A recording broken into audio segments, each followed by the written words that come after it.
In a world that walks the line, there's a rare few who think outside the box together for the crew. To break the equations, not bound to any rule. Exposing to the world the universe's own view. It takes the talent of the craftsman, it takes the mind of the fool, to make the vision realize energy and matter in a duel.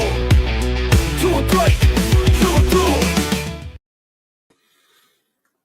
Hello everyone, my name is Nathan, otherwise known as Old Man Builds, and we're here with Joe today, and we're going to talk Project Montauk. Joe, whenever you're ready. Hey everybody, happy Saturday. Joe, disclaimer today, I don't necessarily believe and or endorse everything that I'm going to talk about today. There's definitely going to be a lot of fact mixed in with some speculation. And, I think it's always important for everybody to use their best judgment as to, what the actuality of it is.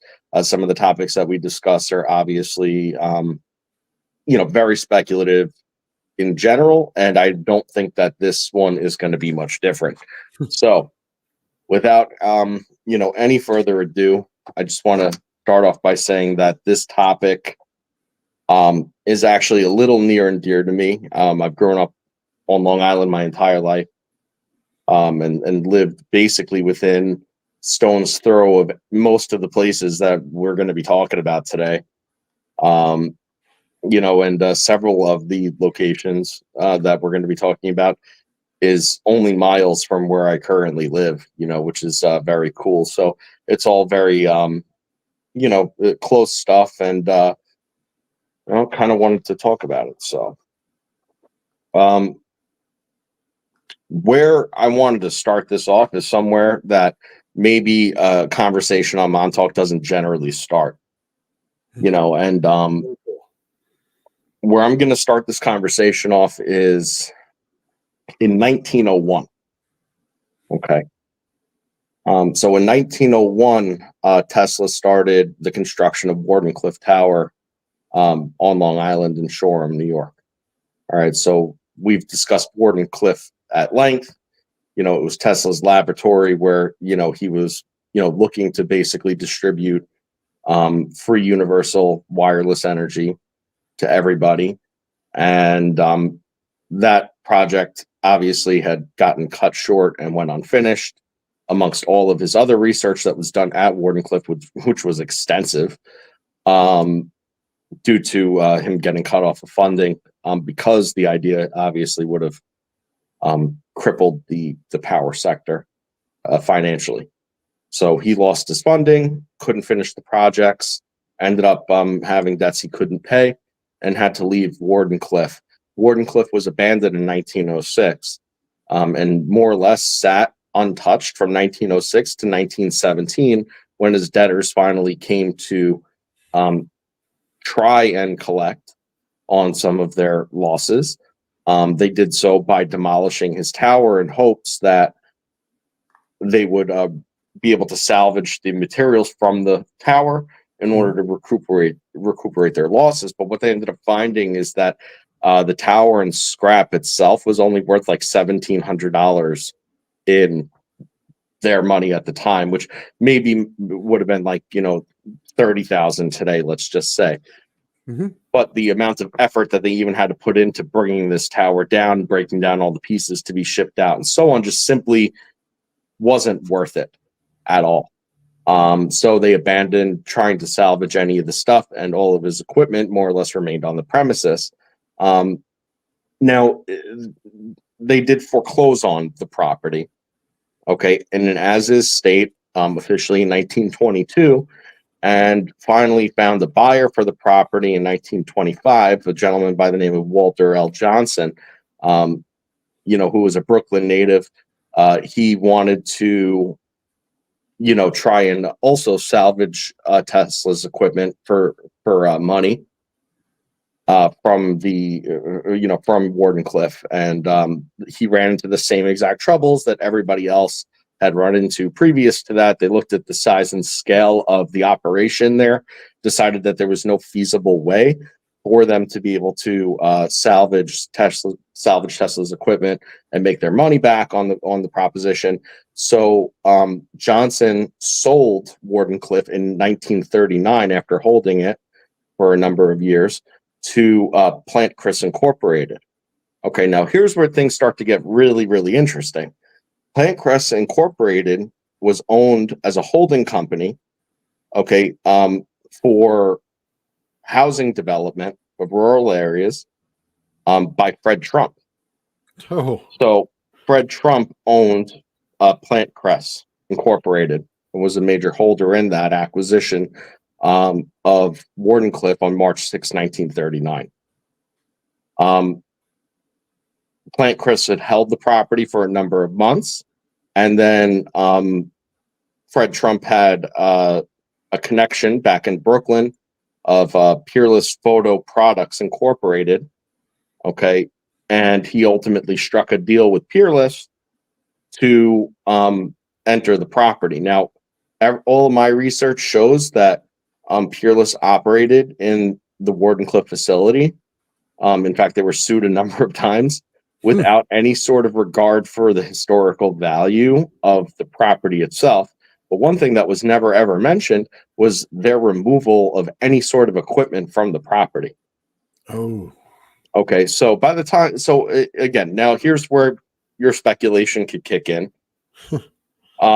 We know that all of the stuff wasn't worth it to salvage when it was sold to this other guy. Okay, and he did nothing with it. He sells it to Plant Crest. Okay, so presumably the stuff is there. Now, Peerless goes in there, and there's no mention of having to remove any of this equipment from the facility before they started their operations. Okay. So it was all missing by the time the next people got there. So somebody took it.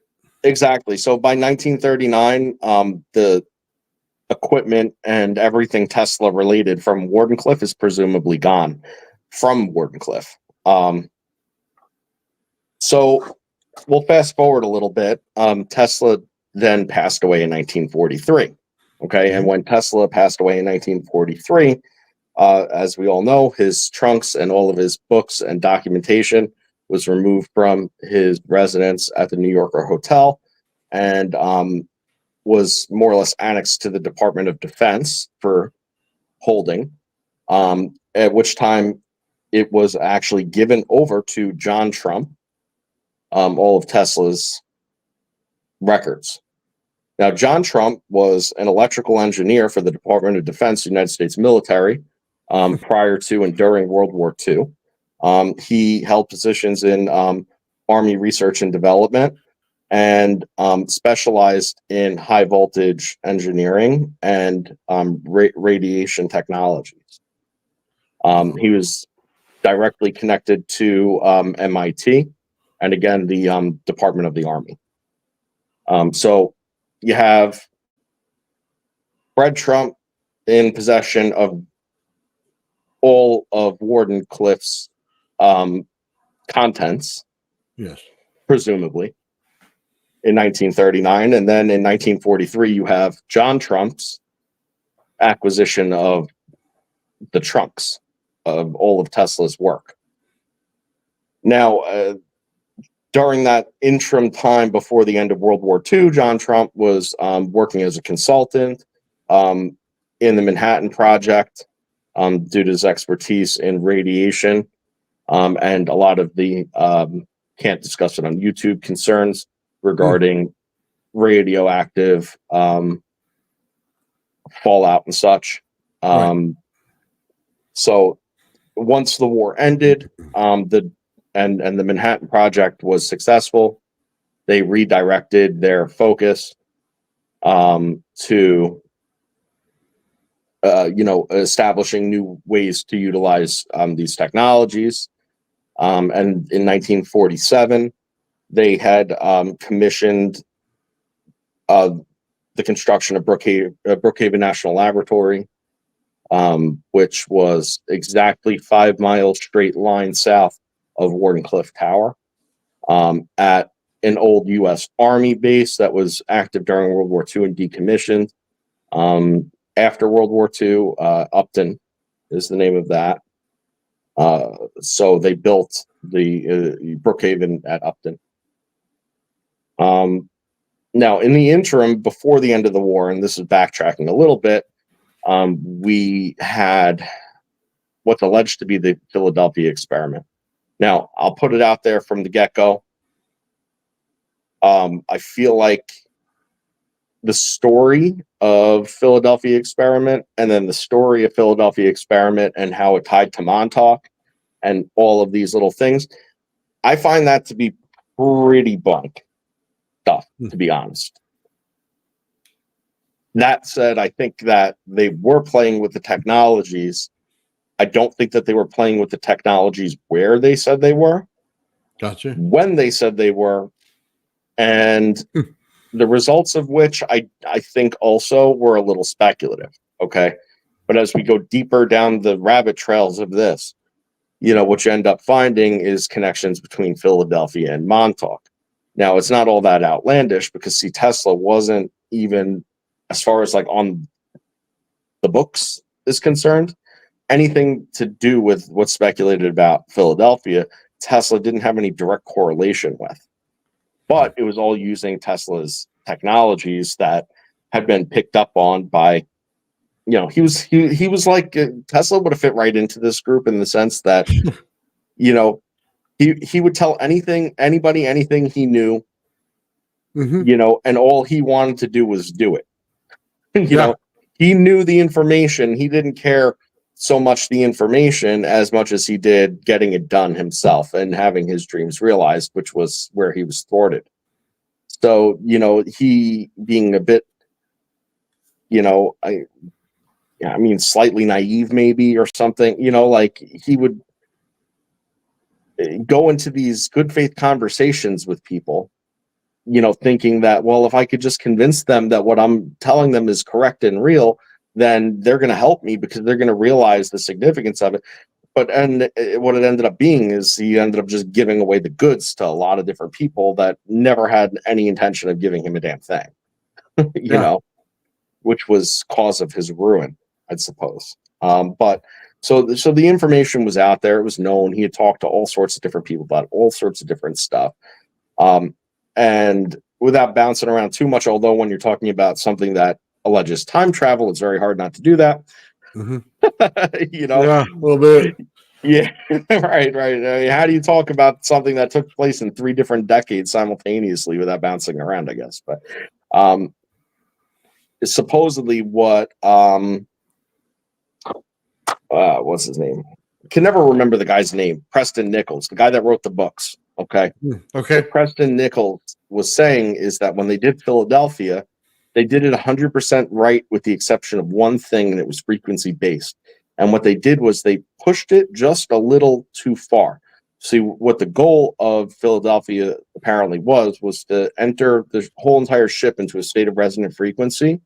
Okay. That was in between 2 points, like basically just short of like Planck's distance on it, the way that they were putting it, in between 2 points. And as long as they remained in between the 2 points, they would travel in time linearly with time as it is. So when you were looking there, the ship wasn't really there. You couldn't see it from the outside perspective.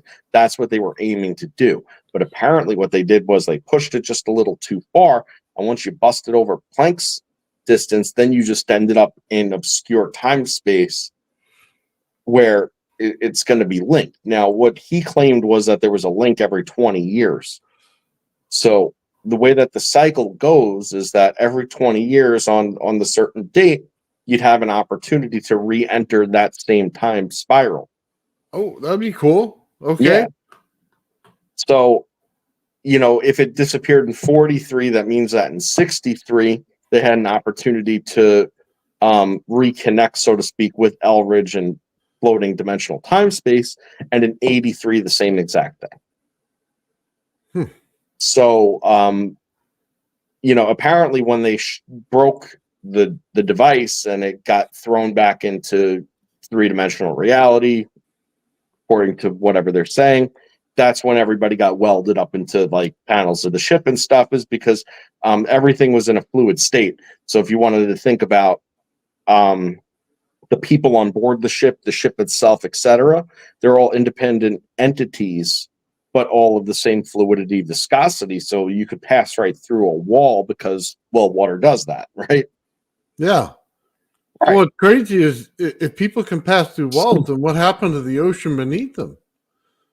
I mean, did that come into the ship? Did it stay out of the ship? Did the thing form a bubble around it? I mean, how does that all work?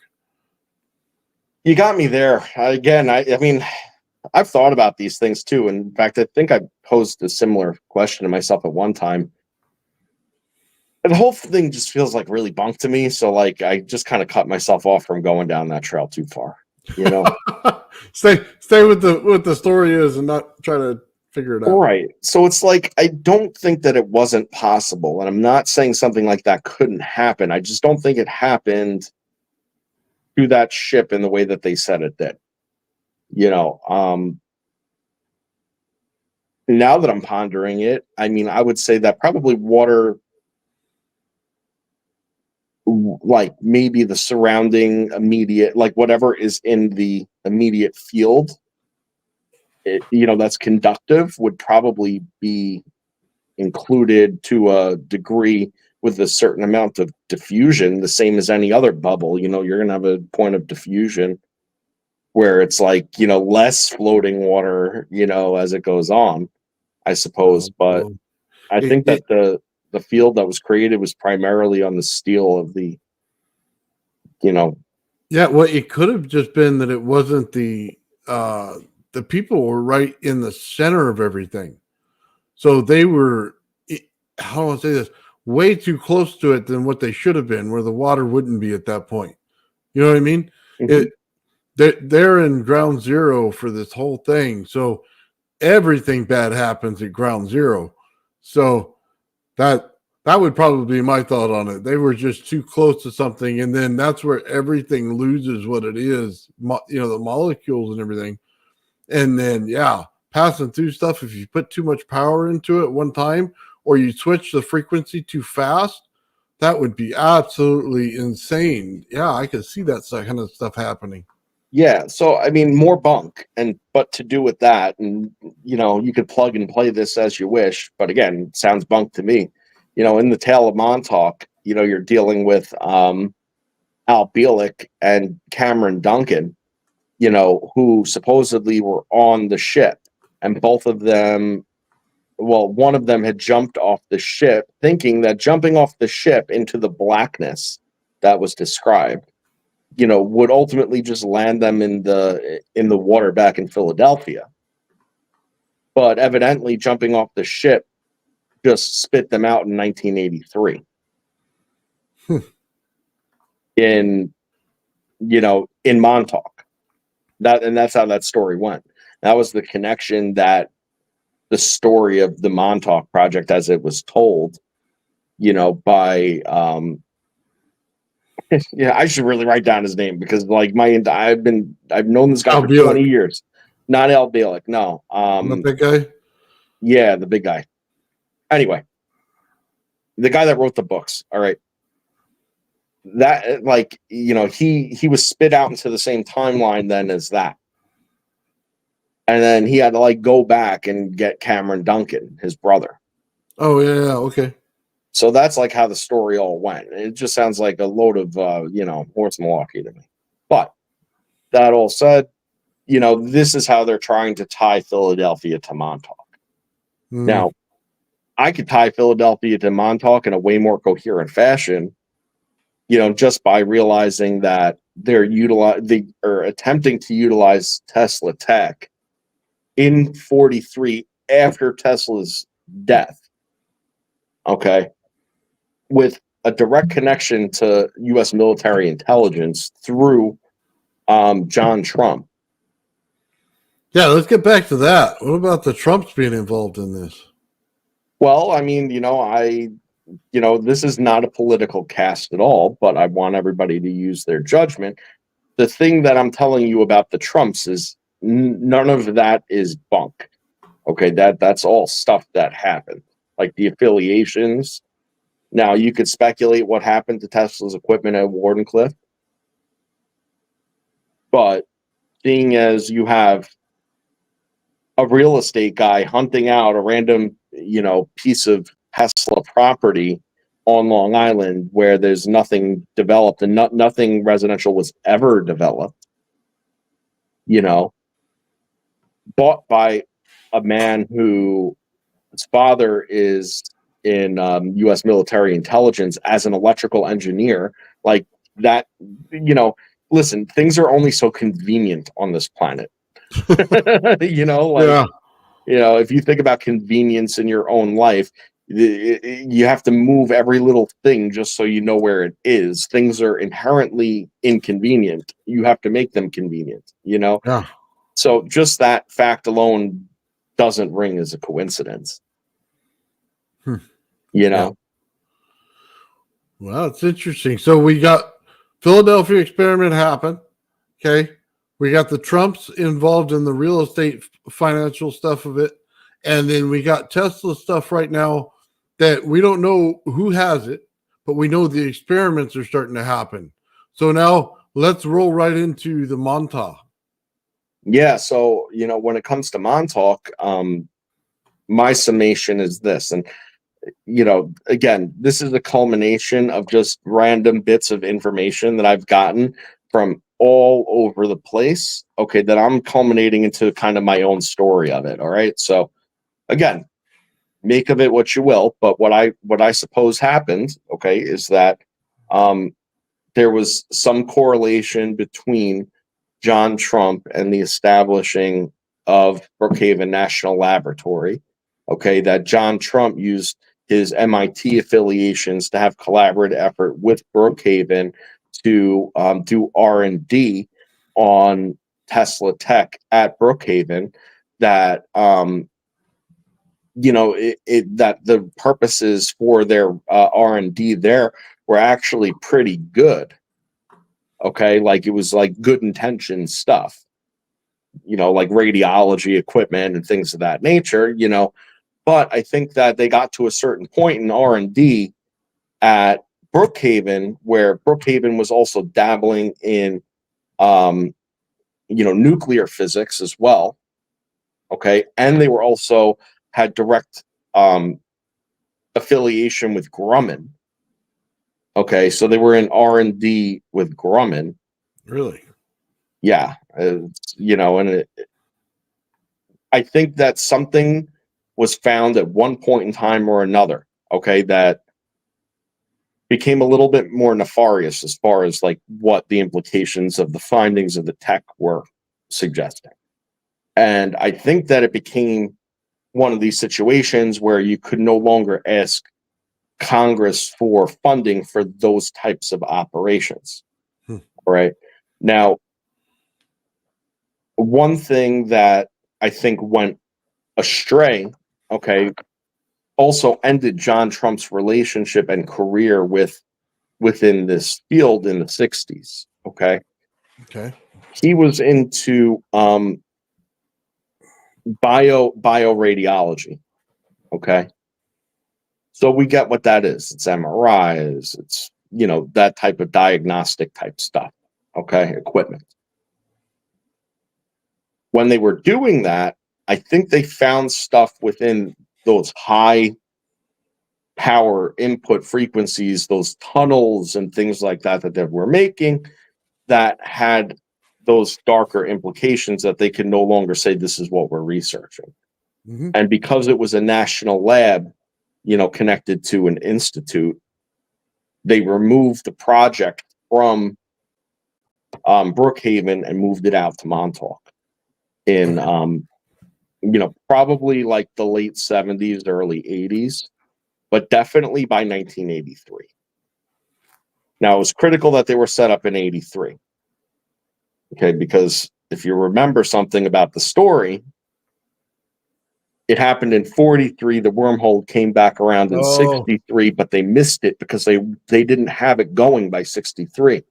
They had 20 years between 63 and 83 to figure it out to be able to do this intercept. Gotcha. Now, once they did that intercept, supposedly, again, bunk if you will, but this is the timeline that's kind of spelled out here, Montauk was up and running as a black budget operation.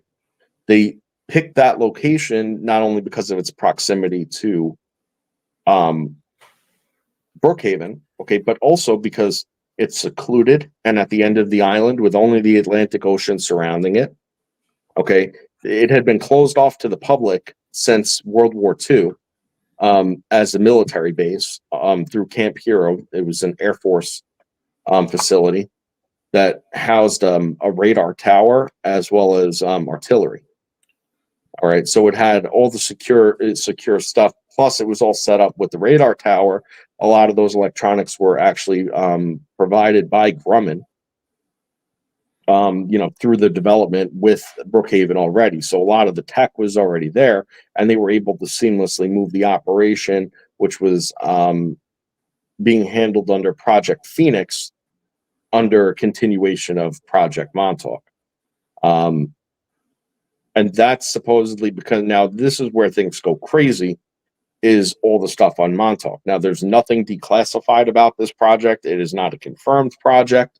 You have the obvious book writing sellers of this, but the thing about that whole thing is that if you actually ever watch the guys, I mean, Nathan and I were watching it before, it's dry, it's boring. You have to be like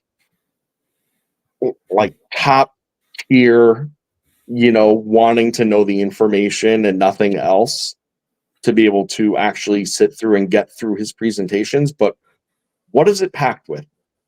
Packed with all the same exact stuff that we talk about on this channel every single day. Yeah. And he goes into all the circuitry, and he goes into all the coil arrays, and he's got some very interesting, fascinating, and consistent coil array stuff that they were supposedly using in Montauk that all uses sacred geometry, all uses different macro geometries as well, which is super fascinating. This is how you make it bigger. So you have smaller you have smaller like sacred geometry type coil systems that then go linear into a macro shape that's consistent with the resonance of what he's building. And this is what he's describing. It's wild. So you know that the guy knows what he's talking about. Yeah. So this is when you end up in this situation where you're throwing your hands up in the air and going, well, what's real, what's not? Because the electrical engineering portion of this all makes pretty decent sense. Yeah. I'll tell you what, though, that guy, either tape your eyelids open or just put it on mute and read the writing on it, because the guy's voice will put you to sleep. Oh, it's a whole mind control thing right there. It's like totally to put you into a trance or something, probably. That guy, man, oh, that was bad. So yeah, he's dry, and he's also kind of rude too, which is a whole nother story. Like, if you watch this stuff, like, he doesn't take well to any sort of like question that with any sort of criticism at all. Like, he gets kind of pissy.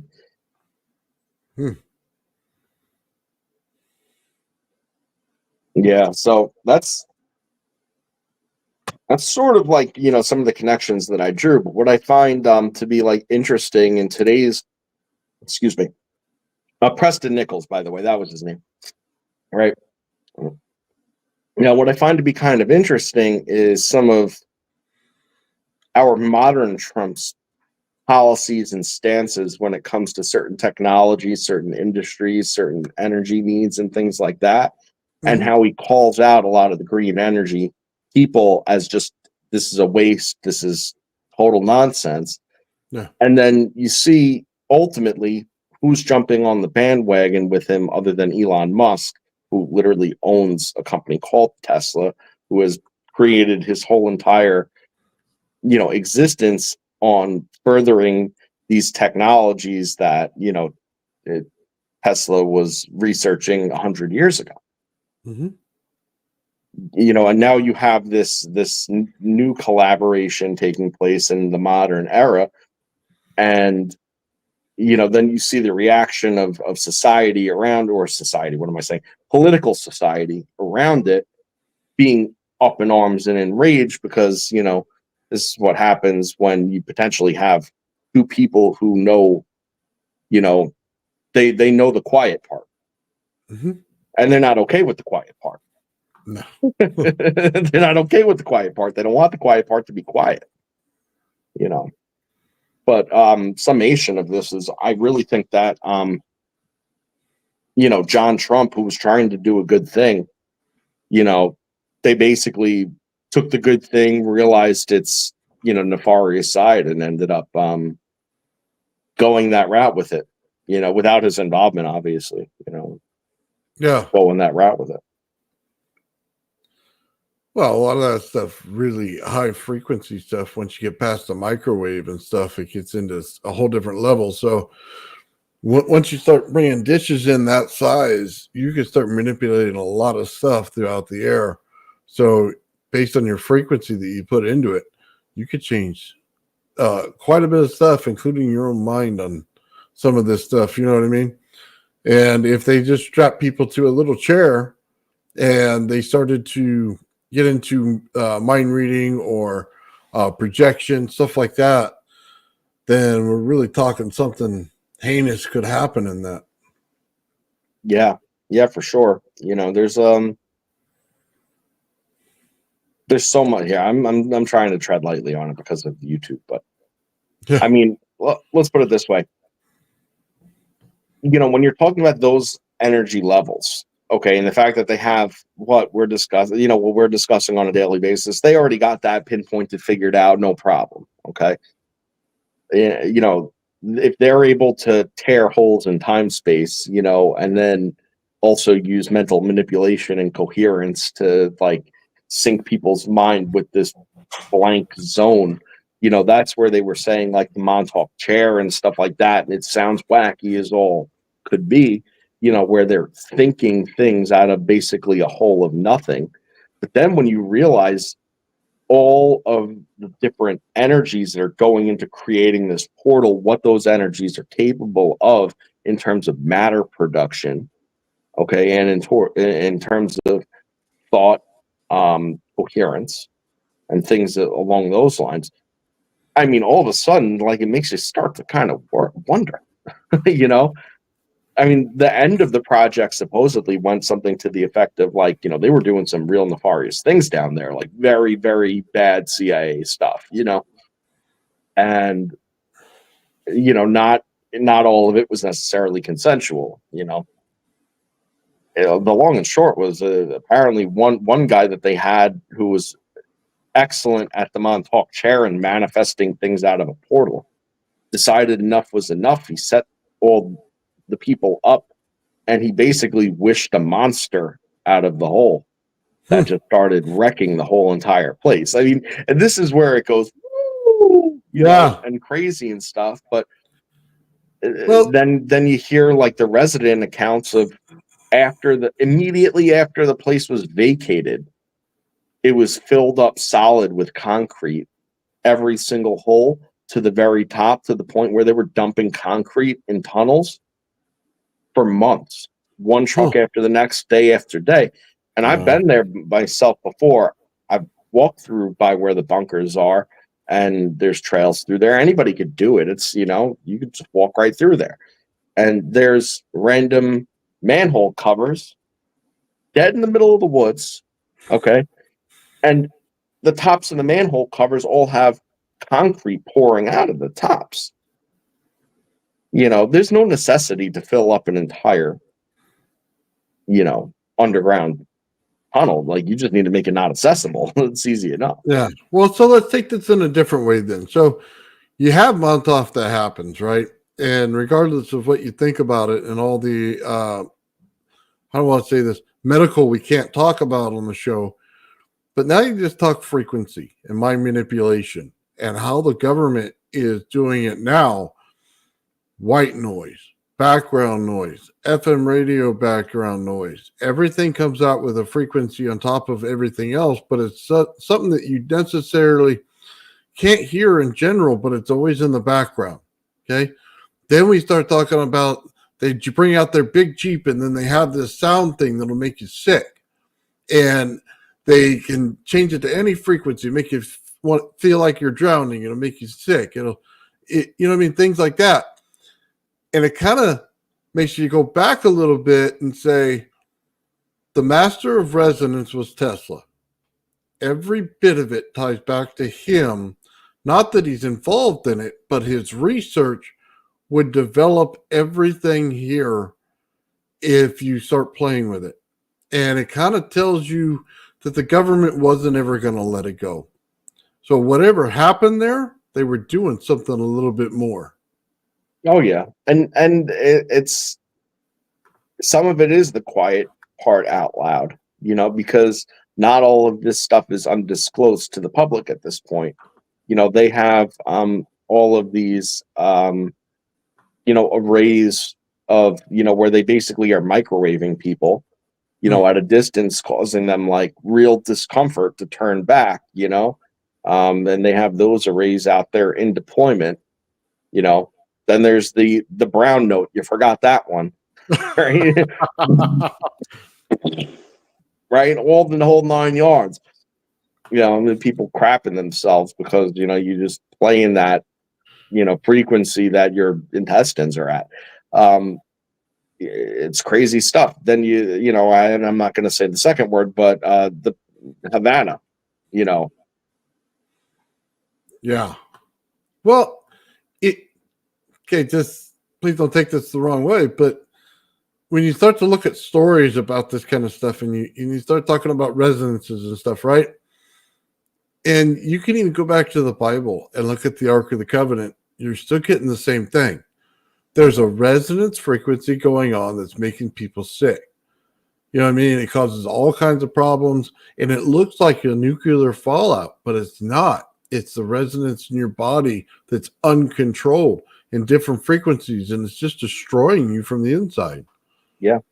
Now, no matter what you believe, they say that they had it in Ethiopia or have it in Ethiopia, and every single priest that is tasked with, being the watcher and keeper of the ark knows he's signing his own, death warrant, because no matter how young or well they are, they all follow and fall into the same state of I'm trying to again dance around it, but they become unwell, and they ultimately perish within 5 years. Yeah. But they all have the same type of breakdown of symptoms, atrophy, blindness, things of that nature. They all go blind. They get thick cataracts, lesions, the whole 9 yards. Which basically means it's uncontrollable unless you have the device to turn it off. I mean, that's really what it comes down to. Somebody didn't turn this thing off. They took it active and left somewhere and didn't turn it off. Thankfully, at least the stuff that they have for the government, they shut it off so that, it doesn't keep proximity, happening. It's not like inside of a small, tiny, mud building or whatever in the middle of the desert that you're standing inside there with. Well, that, and they probably do not understand it's an electrical device. It's a spiritual device to them, and they don't realize ground it. Just simply ground it and let everything shoot into the ground. If it's a big capacitor, then you want it to discharge to the ground. I mean, for God's sakes, they had wooden poles that held the thing up. You know what I mean? And then you need to ground it. And I don't think that they understand it. I'm sure some do. But there's a lot of this stuff, man, that you could take care of by just dumping it into the ground. That's how Steinmetz did it. He said, okay, I don't want this frequency, this one, or this one, and I don't want this energy or this energy. So I'm going to simply dump it into the ground while I use everything else. That's what he did. A couple of, I see, and I'm going to tread lightly again on this well, first of all, those Ethiopian brothers, they should, take the cross and make it an ankh. First off, because, maybe if they did that the right way, maybe something would help them out. But aside from that, how am I going to say this? All right, we're going to have to get back to it because there's no way to dance. So, well, let's just see it this way too. If you're messing with somebody's psyche by using resonance, right? Then what other thoughts can you put in there? If you understand the frequencies and what they do, you just decide which one you want to put in there, and that's it. If they're making you feel like you're underwater, well, that's one frequency, okay? And it's got to resonate. Then if they feel like you're on fire, well, that's another thing, right? So how much mind control can they do to somebody if they just play them like they're playing in a band? You know what I mean? One right after the other, get your whole mind to go any which way they want. Yeah, it's very true. You know, I mean, with that, when you're talking about such high resonant frequencies and stuff, you know, one way to think about it is, you know, there's the possibility of some mental and spiritual frequencies that may be achievable, you know, that may not be sustainable for your biological self too. You know, so like it's very possible that being in proximity and actually getting into resonance with that might be very spiritually, you know, ascending, you know, but at the same exact time, your biology isn't going to hold up. Yeah, well, You know, it kind of goes to where we're going now in how do I say this? They want to get to anti-gravity and stuff. They want to use high frequency, and it's just the wrong answer. And it always has been. You have to find a different type of energy. And I always say that to people because once you get up past the microwave energy and you start getting to those gigahertz, it's frying human bodies. It's turning you inside out. It is not a good way to go. And it's just the wrong way. That all the shielding you would need, everything else, when you can just bring the stuff to the right kind of energy. You need a cold energy. And you need to understand it as the inverse of the high frequency now. So low frequency, high voltage. And if you can get that, you're set. But the earth itself creates that. So now you're going to have to figure out what type of energy is in the earth. And once you do that, it becomes very easy. But you're not going to get there with higher forms of microwaves or what comes beyond that. You're just going to obliterate people. yeah. You know, it's actually interesting because that kind of connects to what you and I were talking about on the back end the other day. You know, we had been talking about pyramids and all that last week, and we always talk about pyramids anyway, but it occurred to me after talking, you know, on the show with Faraday, with Mike Faraday, that there's some pyramids that are buried, and then there's other mounds and stuff like that are just earthen mounds that are something under it that's creating a pyramid shape that are man-made, you know, and all of that just rang as like, you know, organite, and the organite cell like Mike had, you know, so the, you know, when you're talking about earth energy and what that earth energy is, that organite is the earth energy, you know, so when you're turning the ground itself into a capacitor, you know, through its natural processes of just, you know, organic and inorganic materials mixed together, layered up on something that's going to, you know, act as a conductor, you know, you're going to get exactly those types of earth energies that you're talking about. But like Mike also said, it's almost gaseous in its nature, you know, how it acts. It's not the same as you know, a free charge that you could necessarily make usable in the most in the sense like we use other forms of energy as far as like storing and propagating. So Well, it also makes it easier to it makes it easier to understand because you have to take away AC and DC and just throw them out the window. Okay, those are man-made. We don't want those. Now you want to get into earth meat. You talk about piezoelectricity, things of that nature. That's all made by the earth, by resonance chambers, resonance cavities. They hit the resonance frequency of the crystal. All of a sudden you get everything that happens, right? Of course, we were talking the other day about the crystal itself has one magnetic side. It also has a side that's the best for your frequency. That means that there's a resonance side to it. It also means that it's going to scale on the harmonics of it. So you're going to get all these different patterns that are put into it. It's a geometrical shape in itself. So we're always talking winding wires and coils. It's already wound. It's already done. That shape is already in there.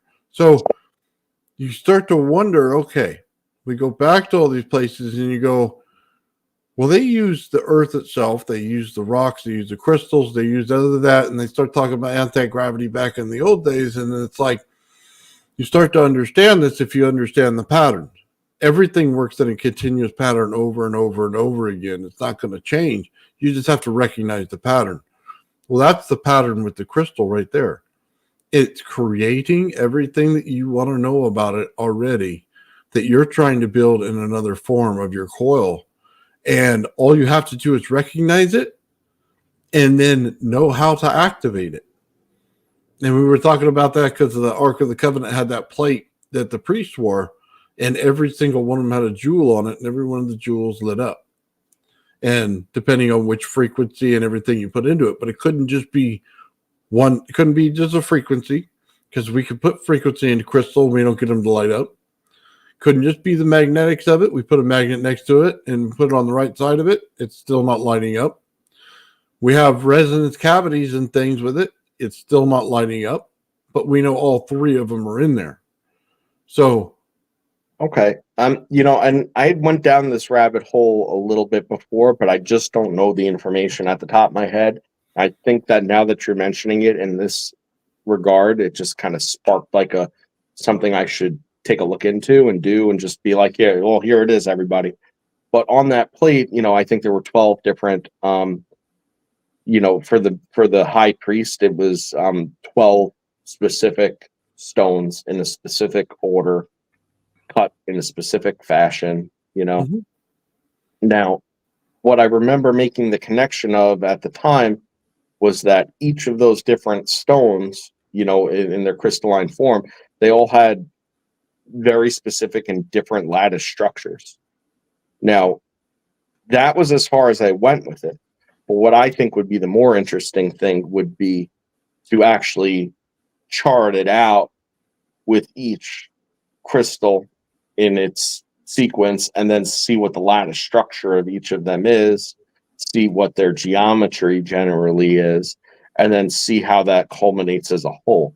To see what the rhyme to the reason of the sequence and the order is, and to see what the variation is. And in some of them, there might be, I don't want to say a code, but we could call it that for purposes of this.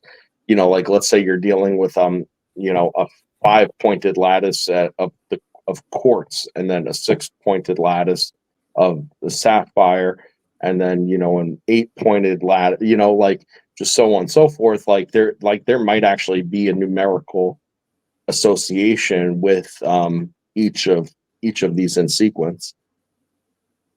Yeah. Well, you get different harmonics from every single one of those. Yeah. So whether you be on the 5th harmonic and then you get an octave out of every one of them as well, just based on the actual geometrical structure that you're talking about for each one.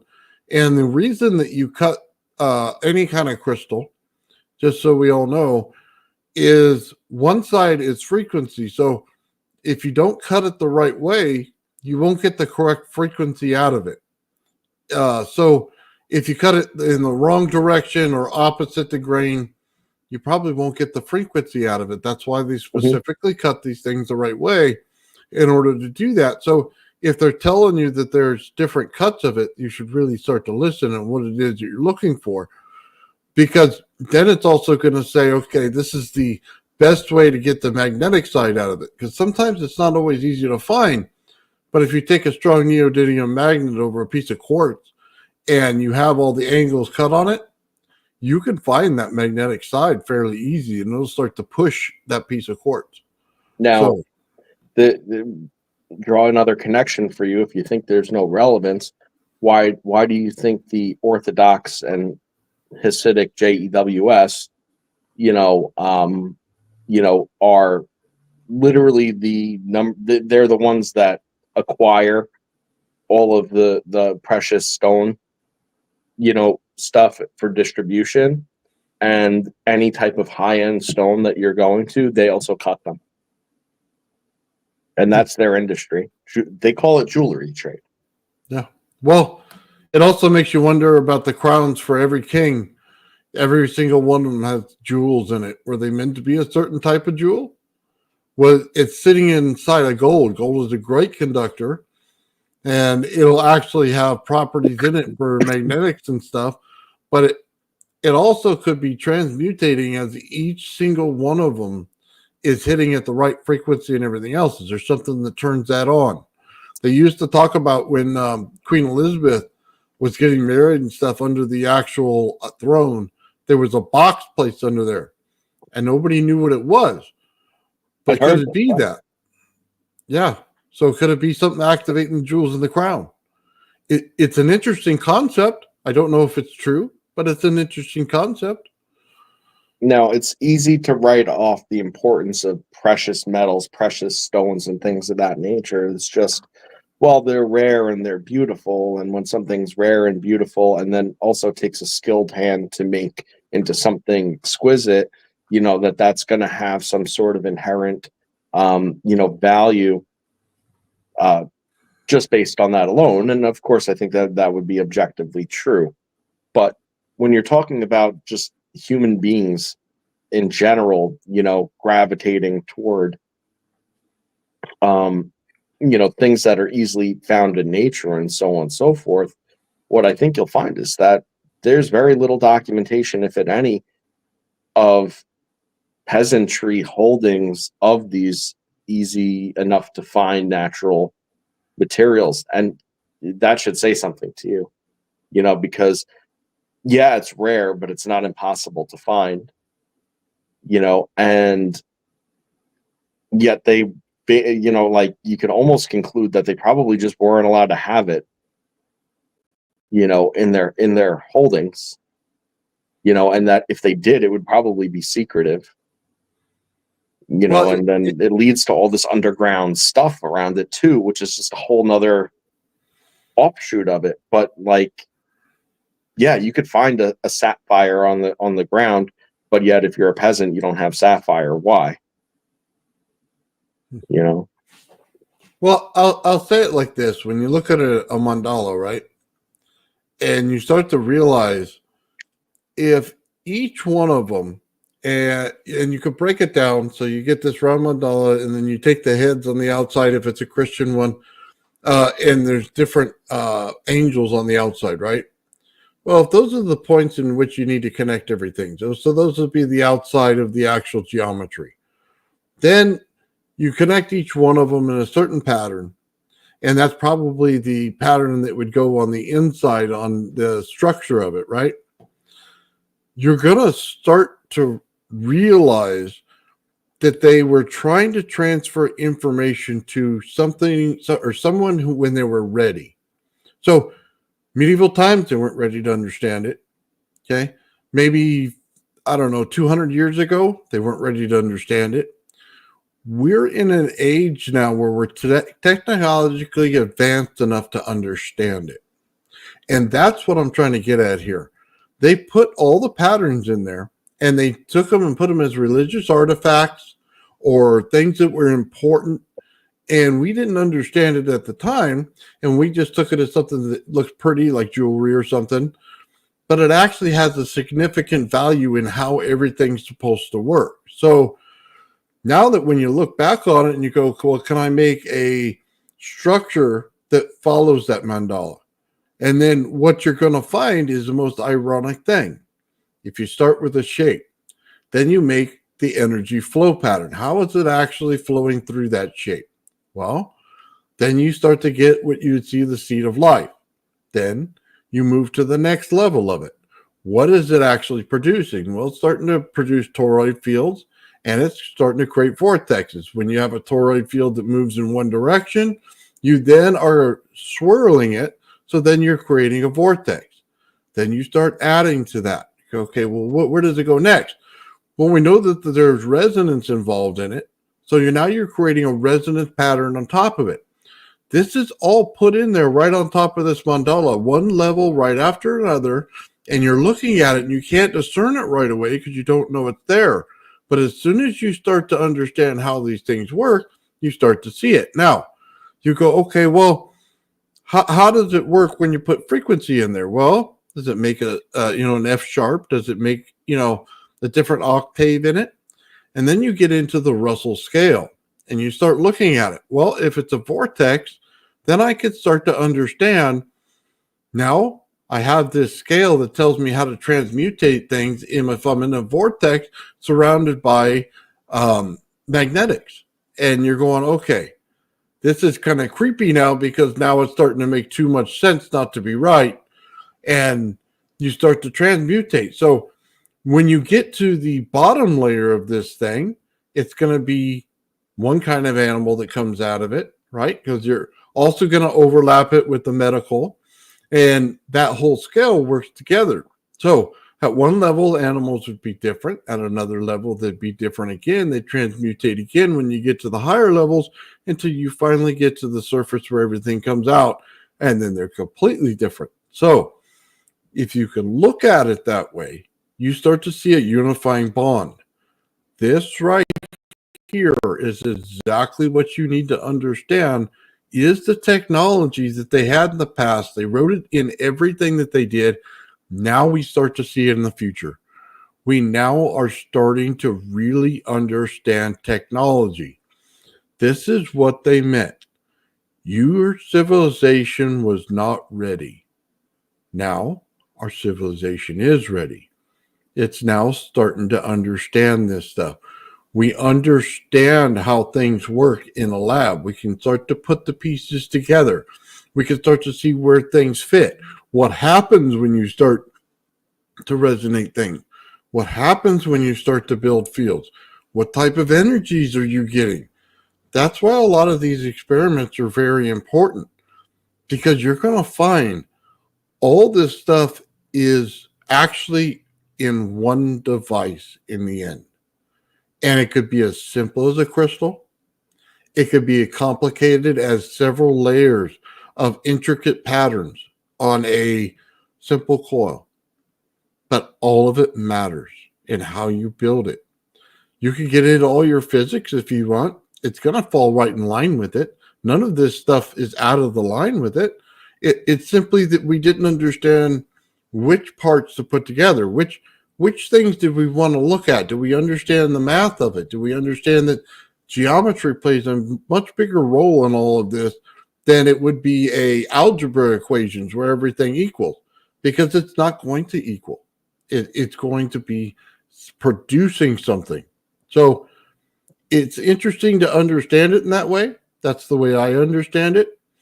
And I'll say this, we do a presentation tomorrow on Gerald's coil. Please understand this, that geometry structure he has is very significant in everything that we're talking about here. So, man, tune in, because it'll really blow your mind when you start to put the patterns together and see how this thing is working. It's a whole unit. It's not just one thing. And every bit of proof that you've ever wanted in your experiment to bring it into the light is right there. That's the most insane part. It's all right there. Every field runs the right way. Everything shows you that it's rotating and counter-rotating, north and south pole. You have in there also the heat and cold of everything. Hot on the outside, cold on the inside. The inside pulls in more energy from the surrounding atmosphere. It's an unbelievable experience when you actually see this thing the right way and you understand why it's put together that way. So, Yeah, I'm really looking forward to that, you know, and I have been for a long time. I think everybody has. Here, hold on. So Well, now that you understand it, it's going to be really frying your mind on how he did it. Nobody can see that. nobody can read it. Son of a bitch. Never went. There we go. Hello, my name. Anyway, You know, the funny thing is he actually dropped the information. If you listen to that interview and you cut out all the garbage and all the hee-haw, you get down to the simple thing. He told you there was going to be a frequency that's much lower. It's going to have a lot higher energy in it, and it's going to be cold. You know what I mean? We could say all we want about Jack, but he told you right then and there. And when he tells you you don't have it, it's because he's seeing already that you're in the wrong direction. When you start going up to the microwave levels of this, you're going the wrong direction because you have to get the energy of the earth, or energy there's the inverse of what it is in the atmosphere of Earth. So, yep. Sorry, but Jack already told you, and we didn't listen. Instead, we just took away that we're all I schmucks. didn't go back and listen to it. I did recall a lot of what he said, and after you said that, I kind of sat down and picked a couple of parts out of it too, where I was like, you know, okay, he's just angry. Yeah, well, I went back through it and I brought it into the editing studio, and I cut out all the other stuff. I do this a lot, guys, just so you understand. I'll pull out the garbage part, all the part where people talk over each other and it makes no sense. Throw that away. Okay. Any stupid questions, throw those away. And we get down to the heart of it. There's information there that people subconsciously put out there. They don't realize that they gave it away, but they did. So people like me find it. We look in there and we cut things apart and look for it. And there's a reason to do that. Sometimes they'll start talking about a different inventor. And you go, well, I don't like that inventor, so I'm going to automatically comment and disagree with that inventor, right? Okay, but did you stop and learn something about the rest of it of what he said? Or was your whole thing of watching that video about that inventor you dislike? Well, cut that out. We're going to eliminate that because it's useless information. We get into what was the actual project that the guy was working on for that inventor, not what was the inventor. Sometimes an inventor makes 2 different projects or 5 or 10. So one of them's good. The rest of them could be garbage. So let's look into the invention itself. What is it? Let's isolate that and let's verify that information on that invention. Then let's pull it aside. You see, when you look at all these things, everybody gets preoccupied in their brain. They don't focus very well. And what happens is you start to look at the useless instead of the useful information. That's why you slice and dice and pull it apart and you reverse engineer it. Let's go to what he actually did versus what he's saying. Now let's cut out all the useless garbage. I ran this on my channel once. We're talking about the gravity flyer, and the inventor talked about, I think, 15 different inventors. And all the comments in the comment section were disagreements about the inventors he talked about. Then I went through and I cut out all that garbage. And I simply drew pictures of what he was talking about. And it made perfect sense because all the garbage was gone. So I'll just tell you that when you're doing this kind of stuff, you have to look at that. Some of this stuff, the traditions that go with it are sometimes great. Sometimes they're useless garbage. And you have to decipher when it comes to technology, which one you follow. So it's up to you guys and how you want to see it. I just see it a certain way because the technology fits one right on top of the other. And when I start looking at patterns and stuff, I always see different ones and I can discern what's junk and find the pattern in everything. And that's how, you know what I mean? I figure it out anyway. Yeah, no, that's a good point. And, you know, I always like having conversations with people I don't necessarily see eye to eye with. Because I mean, personally, I get more out of that than just having like, you know, a wet noodle conversation with somebody who's just going to say, yeah to everything I have to say, you know.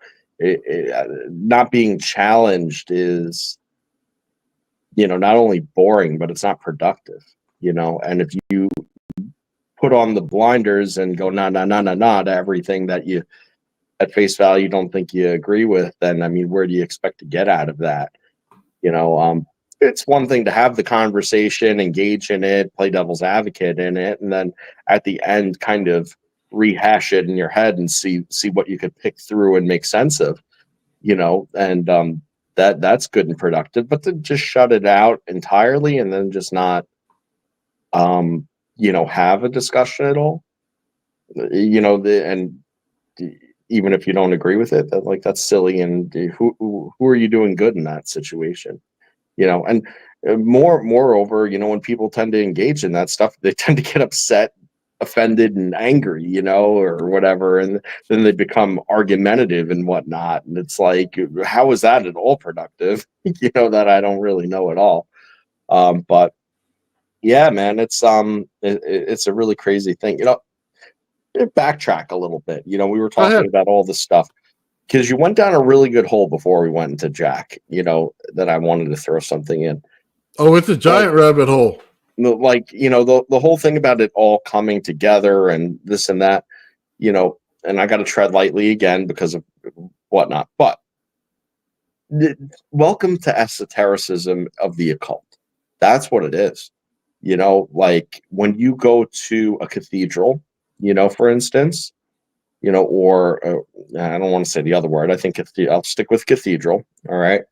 That was purposefully and meaningfully built with its harmonics the way that it is, with its stained glass the way that it is, with its golden chalice the way that it is, and all these things, and then you bring groups of people with their energy and common core belief together, and now they're all speaking the same word.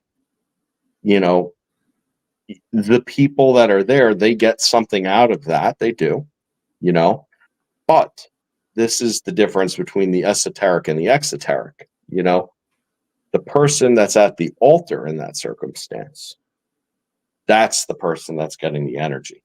It's being drawn through them, and some of it may be given back, but it's that person performing the ritual that's at that one point at that altar. That altar isn't there on accident in this building that was entirely thought up of all of these harmonic properties and stained glass with light shining through it at certain times of the day, certain times of the year, certain windows, certain colors, certain shapes, all made out of certain geometries. None of the stuff is on accident.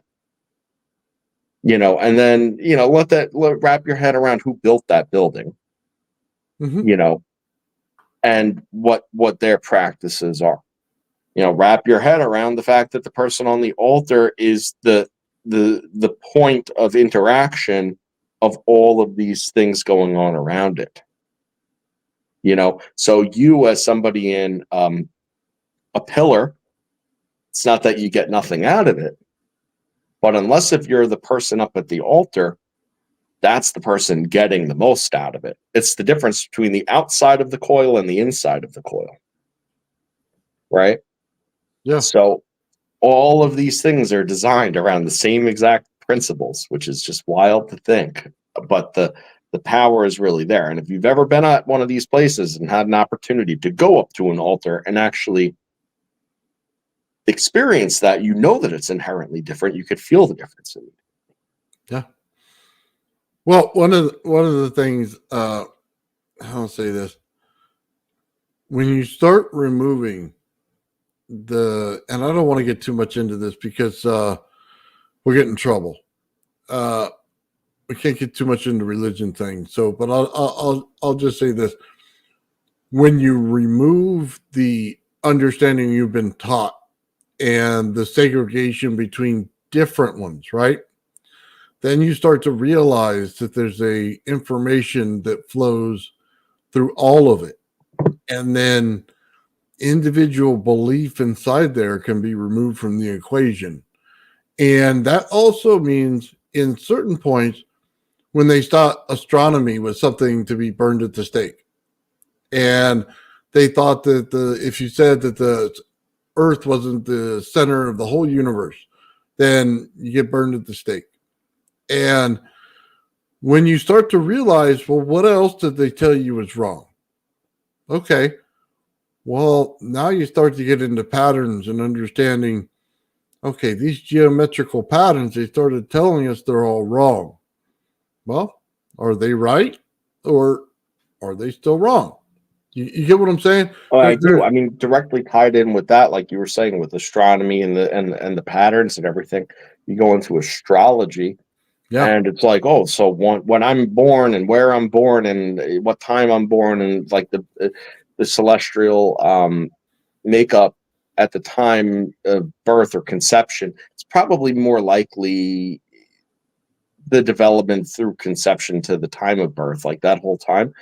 That's the determining factors, right, of a lot of traits that you could suggest or more probable that you would have. Well, why would that be? Well, if you go back to when we talked about our energy to matter conversion, and how the structures organize themselves in different forms of, based on their environmental resonances and so on.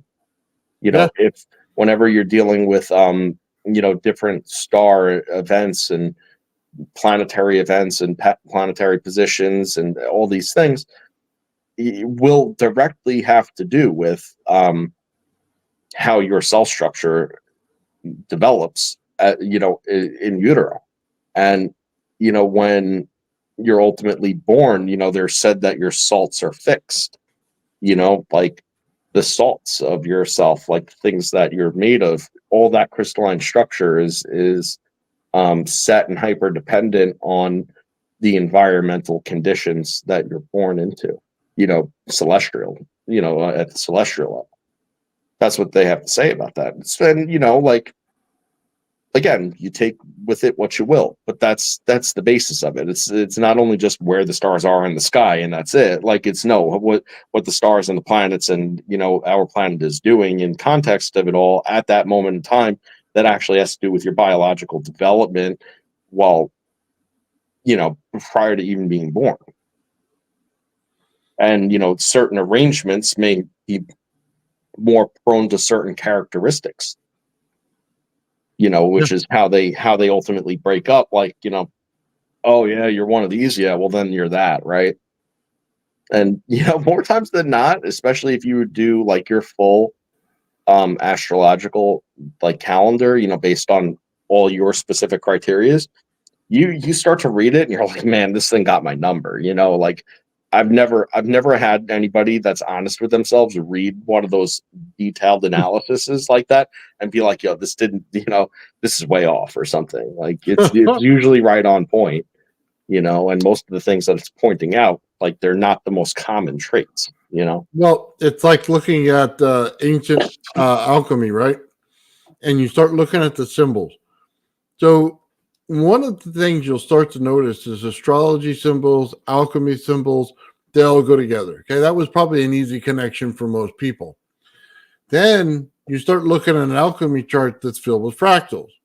But you're confused because every fractal that you know of doesn't look like that. Well, it might look like part of it, but it's not all of it. Until you realize that it's multiple fractals in that whole geometry of that actual part that's right there, then you start to realize something, that they actually understood it and they intertwined it, and it's a way to read it that you didn't read it before. Because again, alchemy has to be hidden throughout the ages. So you have to know which part you can combine with what in order to make this whole thing relevant again. It's not always, hey, A looks like this in this language and A looks like this in this language. Sometimes the A is written backwards. Sometimes it's upside down. Sometimes you have to read it with a mirror. It's hard to write an A backwards. Yeah, a capital A, at least. Well, lowercase one, you can do it. But anyway, did you know that that A upside down is like an oxet? No. Yep, But A upside down. The point I was getting to was it's very simple for that. If you have to translate something, you have to know exactly what part you're looking into first. That's all I was trying to say. Absolutely. Yeah. So. For sure. Language is no accident. and English in particular is definitely no accident. When English was developed as a language, it's a Germanic language that has its, root origin in Greek and Latin, with some French, plenty of French dabbled in there, but they picked the specific and most, original words, prefix and suffix combinations, that's why you have so many ways of nuance saying the same thing 100 different ways, slightly different. But that also goes to show that when people come on and blabber big words at 100 miles an hour, that, if, you could process the words that they're saying, you could, even if you don't know what the word is, you can break that down and figure out what exactly it means between the context and just the prefix suffix combination.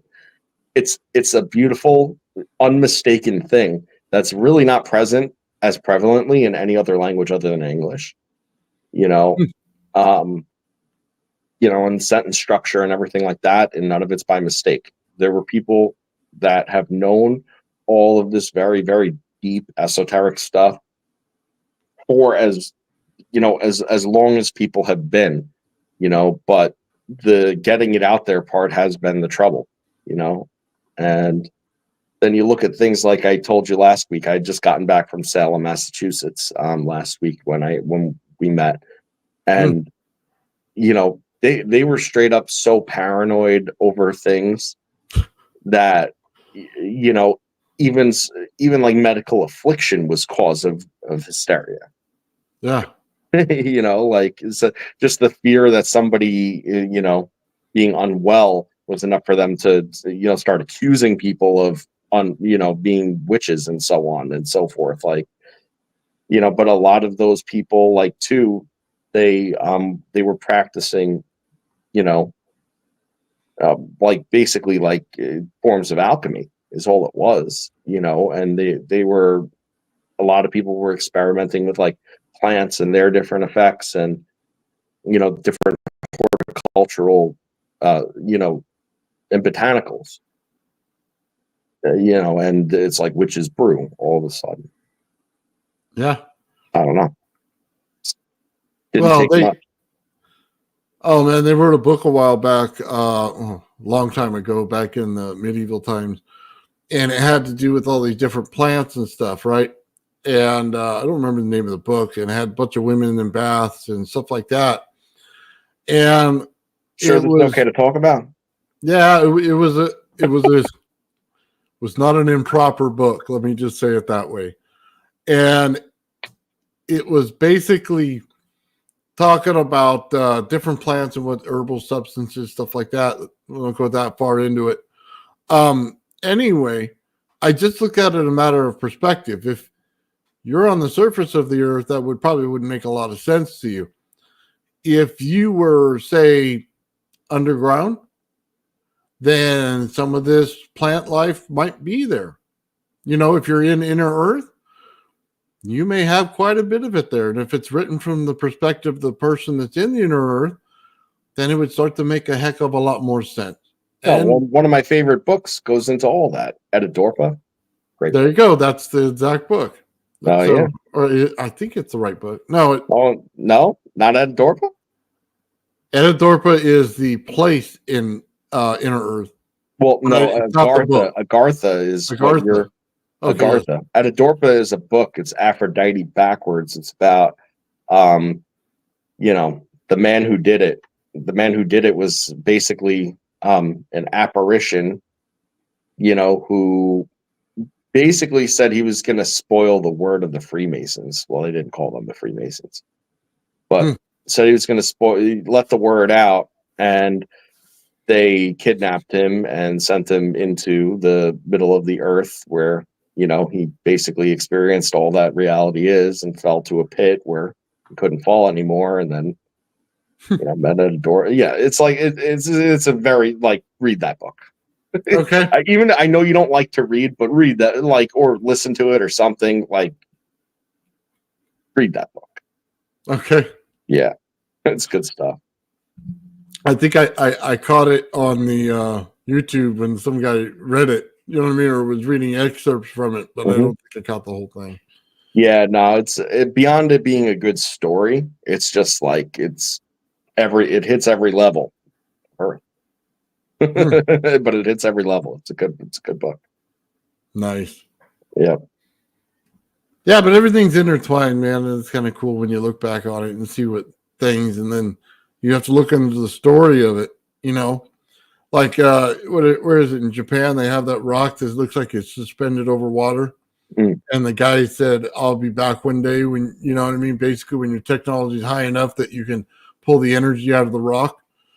And I always thought that was so interesting when you look at something like that, because then you go, okay, well, I could start up the piezoelectric in that rock fairly easy.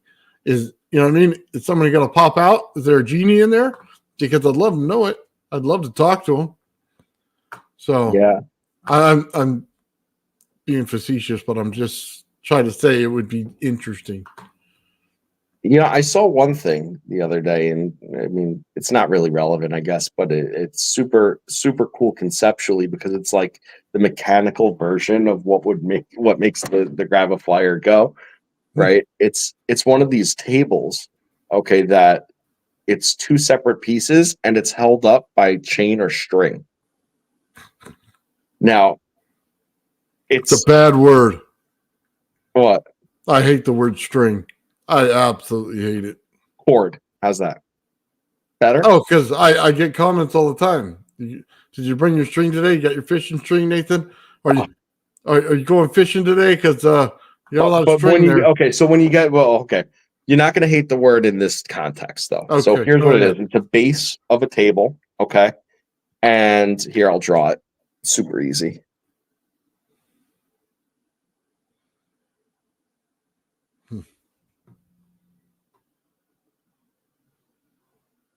Cool. Okay. So it's a base and a top of a table like this, okay? Okay. And it's suspended by string. So how they do it is they put three pieces of, okay, well, let's say chain, all right? Put three pieces of chain just connecting the top to the bottom plate, okay? And then in between those two pieces right there in the center, they have one other connecting there. But because they dip down lower than each other, it acts as a tensioner. So the thing's under a constant state of tension. So even though logically the thing should just collapse down to the ground because it's just simply made of chain, you know, it's held together by that little offset. It's super cool and it's wildly stable for what it is. I'm like, yeah, that's really cool, because when you start pushing on the thing, you know, it'll like rotate like a little bit, but it won't ever go out of whack, provided that it's tensioned properly. Really, really cool stuff. I'm like, man, I kind of want one. Yeah, that does sound interesting. And if you use like fishing line, won't say string. All right, if you use like fishing line and you do it, like it's kind of sort of invisible, so it looks like the top and the bottom are just like floating independently from one another. It's really wild. You know, sorry, I even sold my fishing rods and everything else, man. I get so tired of hearing all that garbage. I got rid of all of it. I go, you know what? I'm so frustrating. It's like one of the things that bothers me so bad about it, it's not, hey, it doesn't fly yet, you know, whatever. Dude, it's anti-gravity. It's not supposed to be, let's pick it up and have it done in 2 months. Okay? And I know that. So that part's fine. What bothers me is you always get, you know, people just say, hey, does it fly? Does it fly? Well, did you even do any science? Did you even learn anything? Did you try and find anything in it? Like if I tell you that there's harmonics in it, did you find it? If I tell you that the high voltage, you can get different effects by changing the high voltage from one thing to the next, right? To go from static electricity and then head over to high voltage where it sparks out. Did you do it? Did you learn it? Did you open your ears at that point? If I tell you the counter rotation in a magnetic field needs coupling, and the eddy current can be used as coupling, did you look at it, or did you just ask the question? Did it lift? See, that's what the part that bothers me. I don't care, you know, so much about lifting. I want to learn. And with some of these projects, you know that they could be at the end just absolute garbage. And you go into that and you accept that fact and you don't make any wild claims about it. But did you learn something? Did you learn different things? Did you try to wrap your brain around it? Did you force anything you could into this to get an answer? Because when you do, special things happen. You see, I keep telling people about the frequency of the Tesla coil and putting the rod in the ground, and they could just roll their eyes. They go, it's just a Tesla coil. What are you going to do? You know, you're just going to get the frequency out of a Tesla coil. You're not going to get anything different. It doesn't do anything different. And then you go, well, as a matter of fact, I can use the earth as a capacitor when I take 2 Tesla coils and put a rod into the ground on both of them. Or I put the rod into the ground on the earth. It's actually pulling from that capacitor into my Tesla coil and make my voltage go higher. Then you go, oh, well, I guess you found something by experimenting on something that people think is a piece of junk. That's fairly interesting. And then you go, okay, what else did you find? Well, I could put the wire down the Tesla coil while attached to my gravity flyer, and then I could turn on a tuning fork without any problem, and you couldn't even get close to that. And you go, maybe I learned something. You know what I mean? Maybe there was something there. Okay? So I always tell people, you know, you want to take some of these experiments and push them to the limit because there's always something more there, something that you didn't know. Okay? Something that you just learn by doing it. Like, hey, did you know that they make a scalar field if you actually put this thing in the right area? If you understand that heat and the amps are on the same level, voltage and frequency are on the same level. So if I increase the frequency, do you know that my volts go up and my amps go down? Did you know that if you add heat in the system, my amps go up? Well, that's pretty strange, but I wouldn't have known that if I didn't do this. Oh, how about, have you ever seen a Tesla coil field rotating? Okay. No, we've never seen a Tesla coil rotate. Then how do you know the effects of it? Like, does any of this stuff peg your brain? Like, I just want to be clear about one thing. When I said the thing about the strings, I was literally saying that, you know, like, because, you know, of the dual tension inside of this thing, keeping it suspended from one another. Understand. That's the context that I was saying that. I just want to be clear, because I mean, realistically, that's what you know, it is a dual tension. I wasn't saying anything about it. No, look, I completely understand that it's not about that right now. I was just trying to say. Yeah, no, I just didn't want you to take that the wrong way or something. Like, you know, just the word I take the wrong way. So let me get back to where I was. Sorry. When you spin the Tesla coil and you basically put a wire, you don't even attach it to the Tesla coil, and you just run it down the throat and to each disc, and they're counter rotating, you know that you create a field that can hold in static electricity. Now, how in the world would you know that unless you did it? How would you know that you can hold in a scalar field? You see, these things are interesting, and you'd never know it unless you do the experiment. Now, somebody could tell you in physics, oh, well, that's not possible because you're just creating a radio tower when you create your Tesla coil. Well, that's because you don't understand experiments and you've never sat in my garage with me and felt it happen. Maybe then you might understand.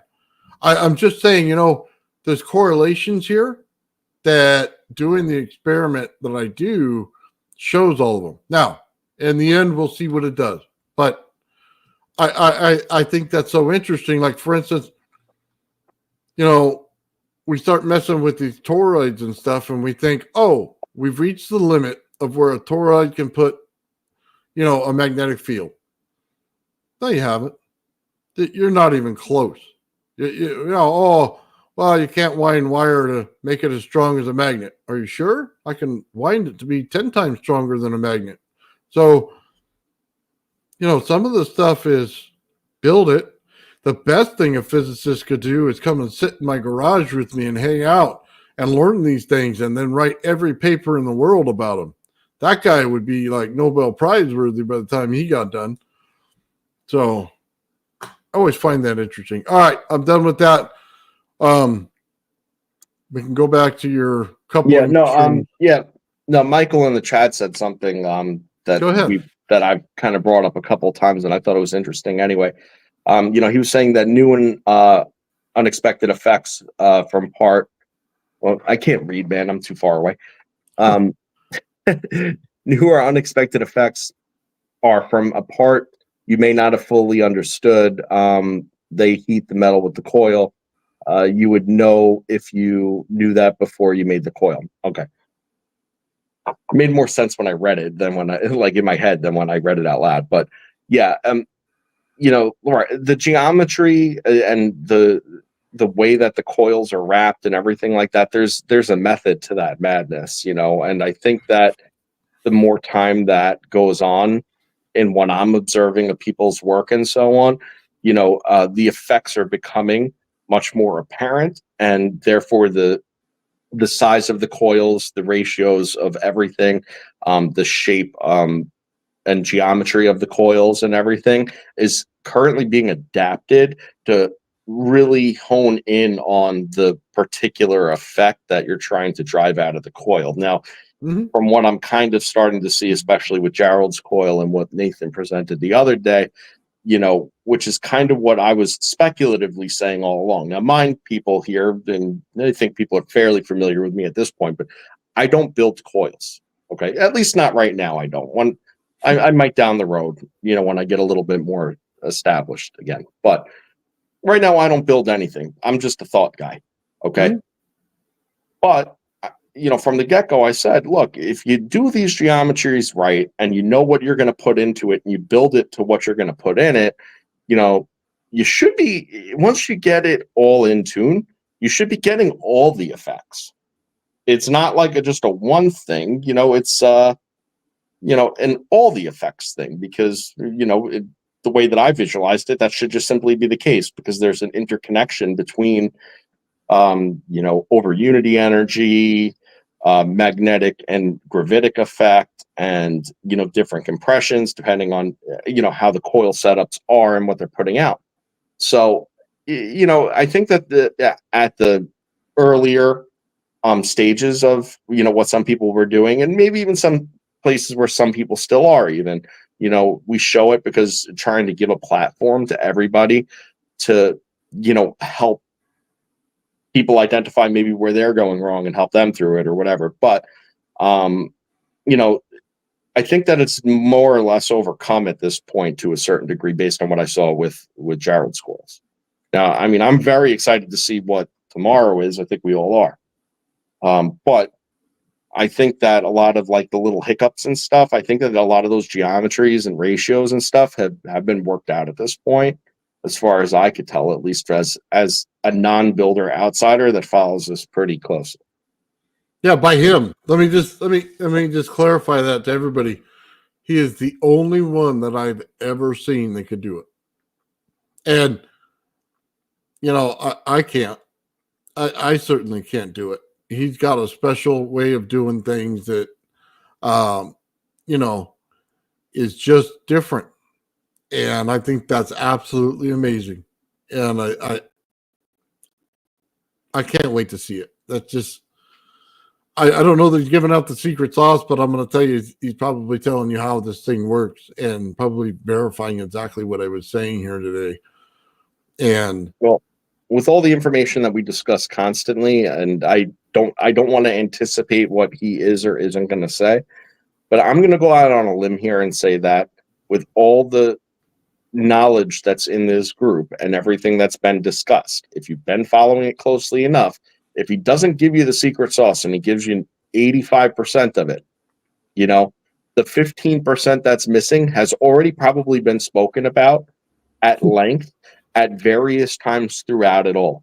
So if he presents something, people, and it's missing it, figure out what he didn't talk about and go back and figure it out yourself, because I would put my safe bet on the fact that it's all been talked about at this point. Yeah. Well, it's got to be put into a neat package. That's it. Yeah, you could be right, but I don't know. It's not as easy as I would think it would be. I'll just say that. And Fair. I do think the understanding is that easy, though, of what it's doing, where it goes, things like that. That whole part is fairly easy to put together. You know what I mean? It's how he gets there is the hard part. So, yeah, I think all that other stuff is so much easier, especially when you research it. Oh my God, it's so right in your face. It's not even funny. It's like one thing after another, and they all fit in place. And I feel like I'm reading hieroglyphs that were just written in English when I look at it. Is what I feel like. And it's like, didn't you know that? Didn't you know that? I knew that. Did you not know that? Like, I do that with the hieroglyphs too. When I start to read them in Egypt, it's the same thing. You know what I mean? You want to see the Aken? Well, that's the symbol of resonance. I could tell you 10 ways from Sunday I can prove it. Okay? But then you start looking and you go, okay, well, you're sitting there with tuning forks. Well, we know the tuning forks are low frequency, and you're saying you got some other kind of effect out of it? Okay. Well, wow. How did you get your thing that looks like a Tesla coil to actually get in that low frequency to be the same as your tuning fork? Well, oh, hey, that fat old man went outside and he did his gravity fire test and he found out. And that's how I know. Okay. It's all kinds of things like that, man. It'll blow your mind when you start looking back at these things. Yeah. Just total mind blown. And then you go, wow, how did I not read that on the wall? How did I not see it all in combination with the next thing? And it's right there. I mean, it's literally right there. And I guess it's the new age, man, that you start to see the Knights Templar come out and start talking about this kind of stuff now. Buddy, there's a reason why they're coming out and talking about it right now. Are they? Because we're hitting right on it and they know it. And that secret. I mean, are they I know that you said that they've reached out to you, but are they talking about it publicly? Because yes. I haven't. Yeah. They're leaving videos all over YouTube about it. And they're starting to talk about what things are and what's going on. And I'm going to tell you, we've seen the science community start to, how do I say this? Nobody would talk about any of this kind of stuff. About several months ago, we started coming in and talking about it. And then everybody else started talking about it. The difference is we know what's going on. And they're still trying to pick up the pieces because they're trying to take the actual scientific way things are said and apply it to what we're doing instead of applying what we're doing to find something else, you know what I mean? Or build a whole new mathematical formula to it because we weren't in left field when we wrote it. So that's going to be the big thing there. And by the way, let me just say this. I think they gave the whole physics thing to AI people. What they should have done and what they would be smart to do is use the things like that the right way. So if I came out with a database to put every single theory right here, that accepted theory, I put I don't know theory and absolutely not theory. And you put all of them in there and you create a database, right? Then I can search that database based on the experiment that I'm working on in order to find the theory that fits it. Then you can check the math based on the two different theories that you put together and see if it starts to equal out and it's right. Okay. That's pretty simple. Just put them all in a database so that we don't have to search for them. Use keywords in order to find them. Now, the other side of that is let's put all the experiments on the other side of that. So now we put all these experiments in there. We have several different theories that might fit that experiment. Let's connect those together. What you're going to find is a very simple way of looking at things. You have experiments, you have theories. You have theories that can be proven by the experiments. Now we're equaling the right way in all of our physics formulas. We are not getting too far ahead with math and too far behind on the experiment. But we're matching them up, okay? This is what they should have as a database with AI. AI should not be thinking for you. You put it in there, it finds it for you. That's its job. Its job is not to think for you. Okay. Right. An advanced search engine is what it really is. I mean, if you start telling me about ChatGPT, telling me how my thing's working, okay, I'll read that when I'm doing number 2, okay? Because that's about what it's worth. If you told me you looked it up in a database full of all this information, hey, I'm good with it. Let's go with it. Because there's certain theories that match certain things that are going on, and we don't know it yet. And it's because they don't get combined very often. So I'm just saying there should be the right database out there. And anybody that thinks that they can use AI to think for them, I'm sorry, you're 10 times smarter than that thing will ever be. Yeah, like it's like anything else in the world. You could use it as a tool, or you could use it as a crutch. And if you use it as a crutch, you're going to put your weight on it, it's going to break, and you're not going to know why. It's I've integrated AI into my life a little bit, in ways that I've found personally beneficial, and I see how other people kind of use them, you know, and it's so much different than how I use it. And I find that to be fascinating, like sometimes I have like a little bit of a, like just a preponderance, and it's like, let me ask it and see what it says. Now, nothing it's ever going to tell me, I'm going to go, this is factual, good information. This is what it is. Not even a thought in my head. I look to see what the response is and see what it inspires in me to ask another question. And maybe I'll have a couple of exchanges with it just to see where it's at. And then what do? I ditch it. I pull open a search engine or two, and then I'll start doing my own independent side of things, to start weeding through more good and bad information on the subject that now has direction because AI was able to provide that, or at least a path, of questioning that maybe I want to explore. That's on the information side of things.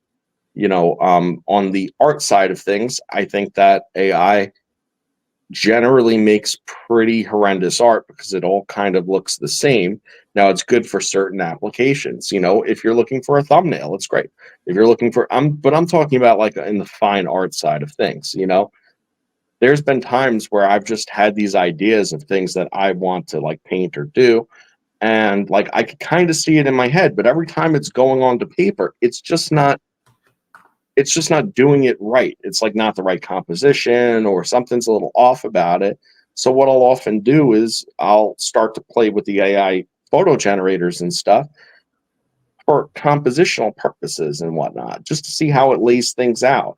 And then, I'll take little tidbits of ideas that it kind of brings to the table through maybe several different images, and then decide, okay, now I'm going to bring this all together into one thing that's going to be my piece that I'm going to work on, and then now it's all my own. It's not stuff I'm copying, or just crutching on. And then the music generation, it's like I like to write lyrics, but I had to get rid of my bass 2 years ago. I haven't been playing, and I haven't played in a band since I'm a teenager, So like, what am I doing with that part of myself that I like, but I don't really have any meaningful way to express it? Well, what do? I'll write the lyrics, and then I'll try to bring in some, AI music composition to it. And, maybe further down the line, I'll start editing some of that because that's within my means to do, where it's more than mine. So it's a good form. It's a good thing to put you on the path of inspiration, it's a good way to make something where maybe there would otherwise just be nothing. It'd just be, you know, uh, so lyrics that you jotted on a napkin and threw in your drawer and never did anything with, So it's good in those ways, But people thinking that you're going to ask it and get something definitive, ask it and it's all knowing and infallible, and or just being like, I'm an artist because I typed in a prompt and this is exactly what it produced, or something like that. Like, that's a misuse of it. And frankly, there's no flavor or humanity to it either. So, you take with it what you will, but there's definitely a good way to embrace and use it as a tool where it could be helpful, as long as you don't allow it to misguide you by doing your own due diligence. No, I agree with you as far as an artistic thing. Absolutely awesome. Okay, I'm not disagreeing with that. Thumbnails, music, things like that.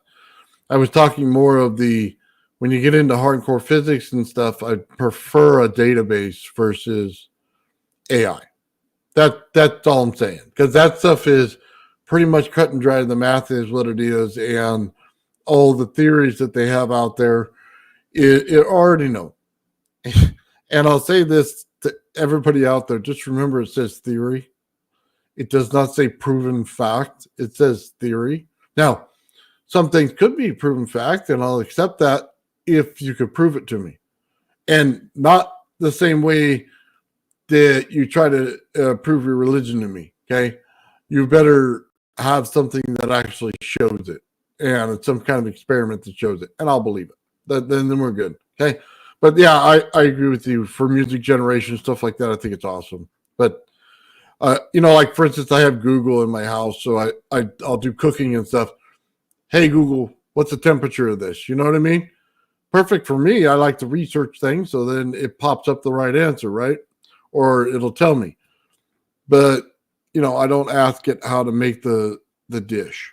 Well, don't ever let Google tell you to cook pork to 165, because it's a travesty. It's 145, isn't it? Yeah, whatever it is. I don't know. I like it at like around 140, where it's still nice and lush. But yeah, whatever. I think it's 145 and it's done. It's still pink and moist on the inside, and you still got flavor in there. At 165 or 175, it becomes hard, and it's like a piece of but rubber. they used to tell you to cook it to that temperature right on the packaging, which I never followed. I mean, man, I've been a cook my entire life, so yeah, it's a tale for another day. Yeah. I like learning the old barbecue stuff from people who've done it like forever. You go down and you sit with the barbecue guy while he's doing it, and he tells you all the little neat tricks and things like that. Some of the favorite times in the world, right there. Man, I'm that guy.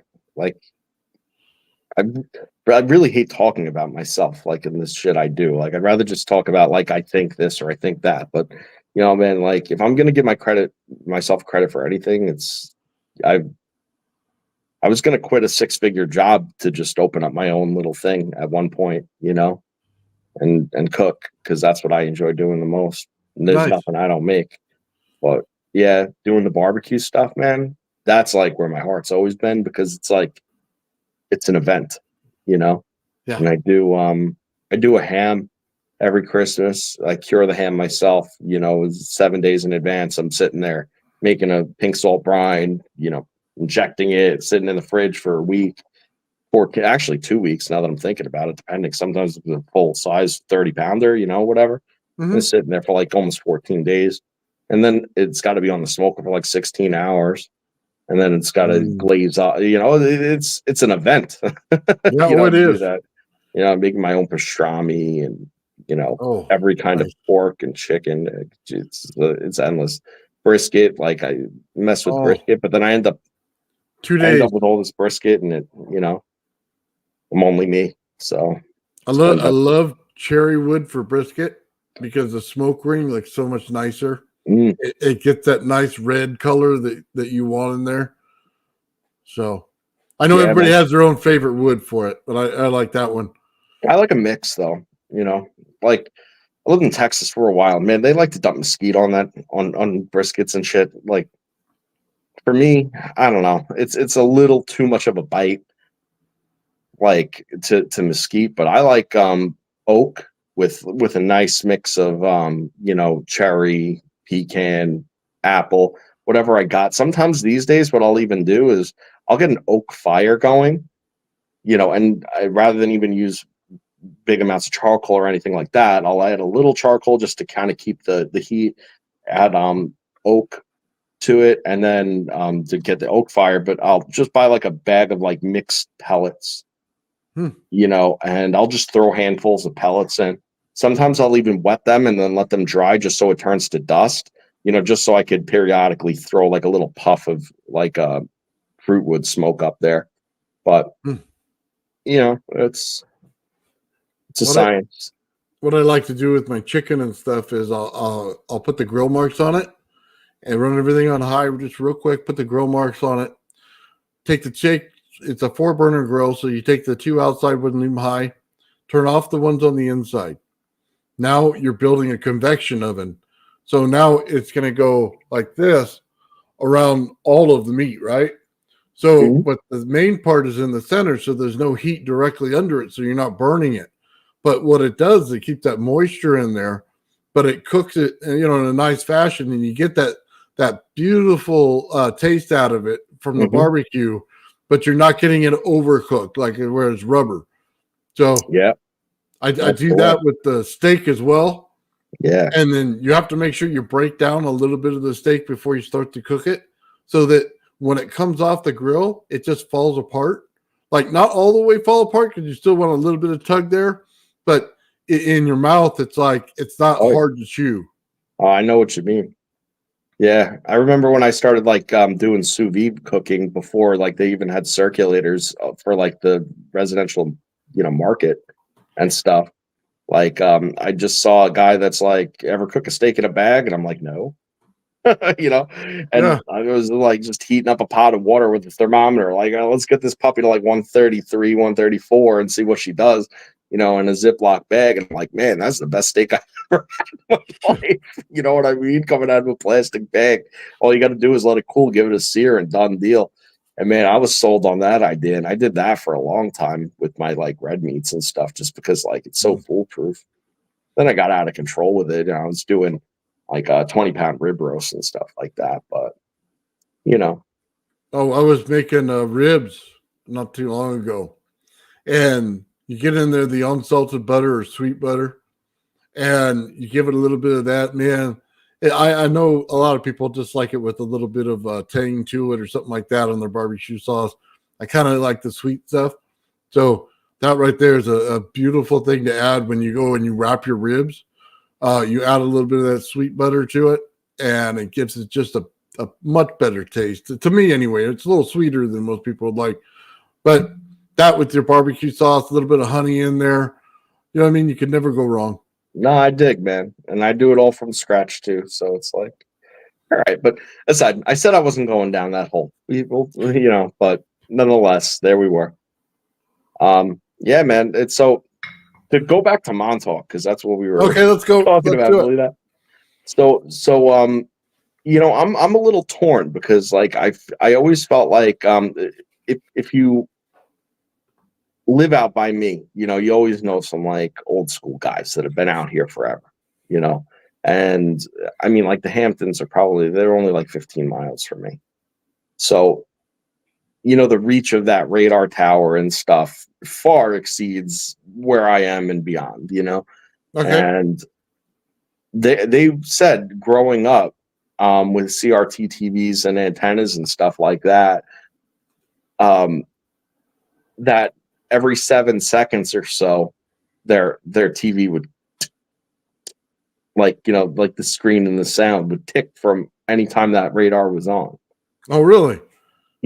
And I couldn't pinpoint exactly when like it stopped, so to speak. But they reported that as being a thing supposedly well after the entire base was defunct. Because they denied operations out of that base for like a number of years after the Air Force got out of there. It was supposedly just decommissioned. It was still blocked off. They didn't make it into a park until years and years later. Hmm.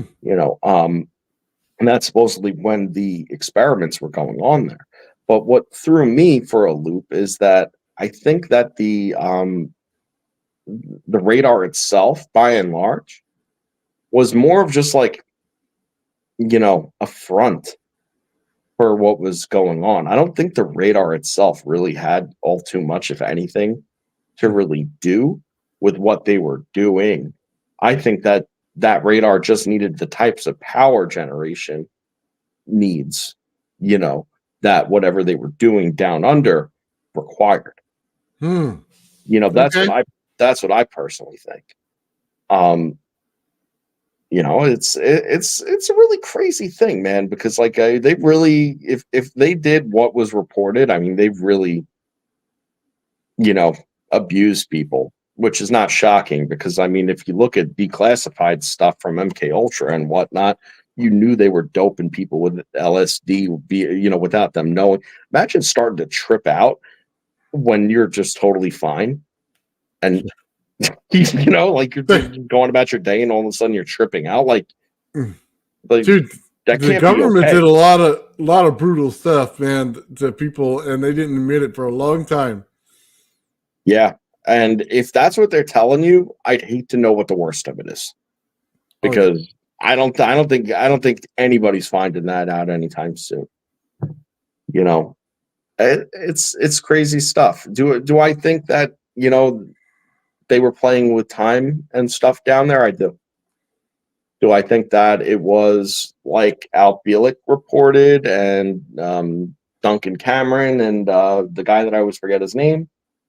You know, no, I don't think it was like to that level of crazy, but I think it was so close that they really only had to put a cherry on top of that sundae to make it so unbelievable that they could tell the truth in plain sight. Oh yeah. That's what I tend to believe. There's too many people out here that fall right into that whole like, yeah, there was always like we always knew something was going on there while it was going on. Like it's one thing to come up with like a whole story after the fact about something like the book suggests, but this stuff was talked about way before that, you know. And you know, the one thing that I had mentioned, you know, previously that I found super interesting is that where I live is right next to a park, you know, and the park was supposedly the location of a UFO crash back in like, you know, the 90s, maybe like 92 or 3, something like that.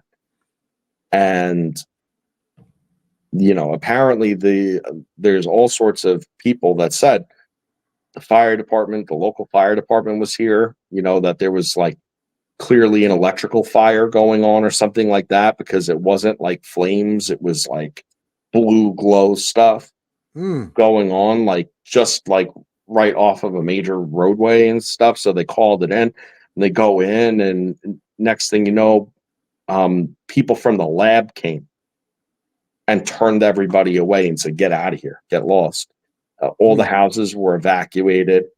The park personnel and stuff, who the people in the community and everything knew well, because, you know, it's like the park right here.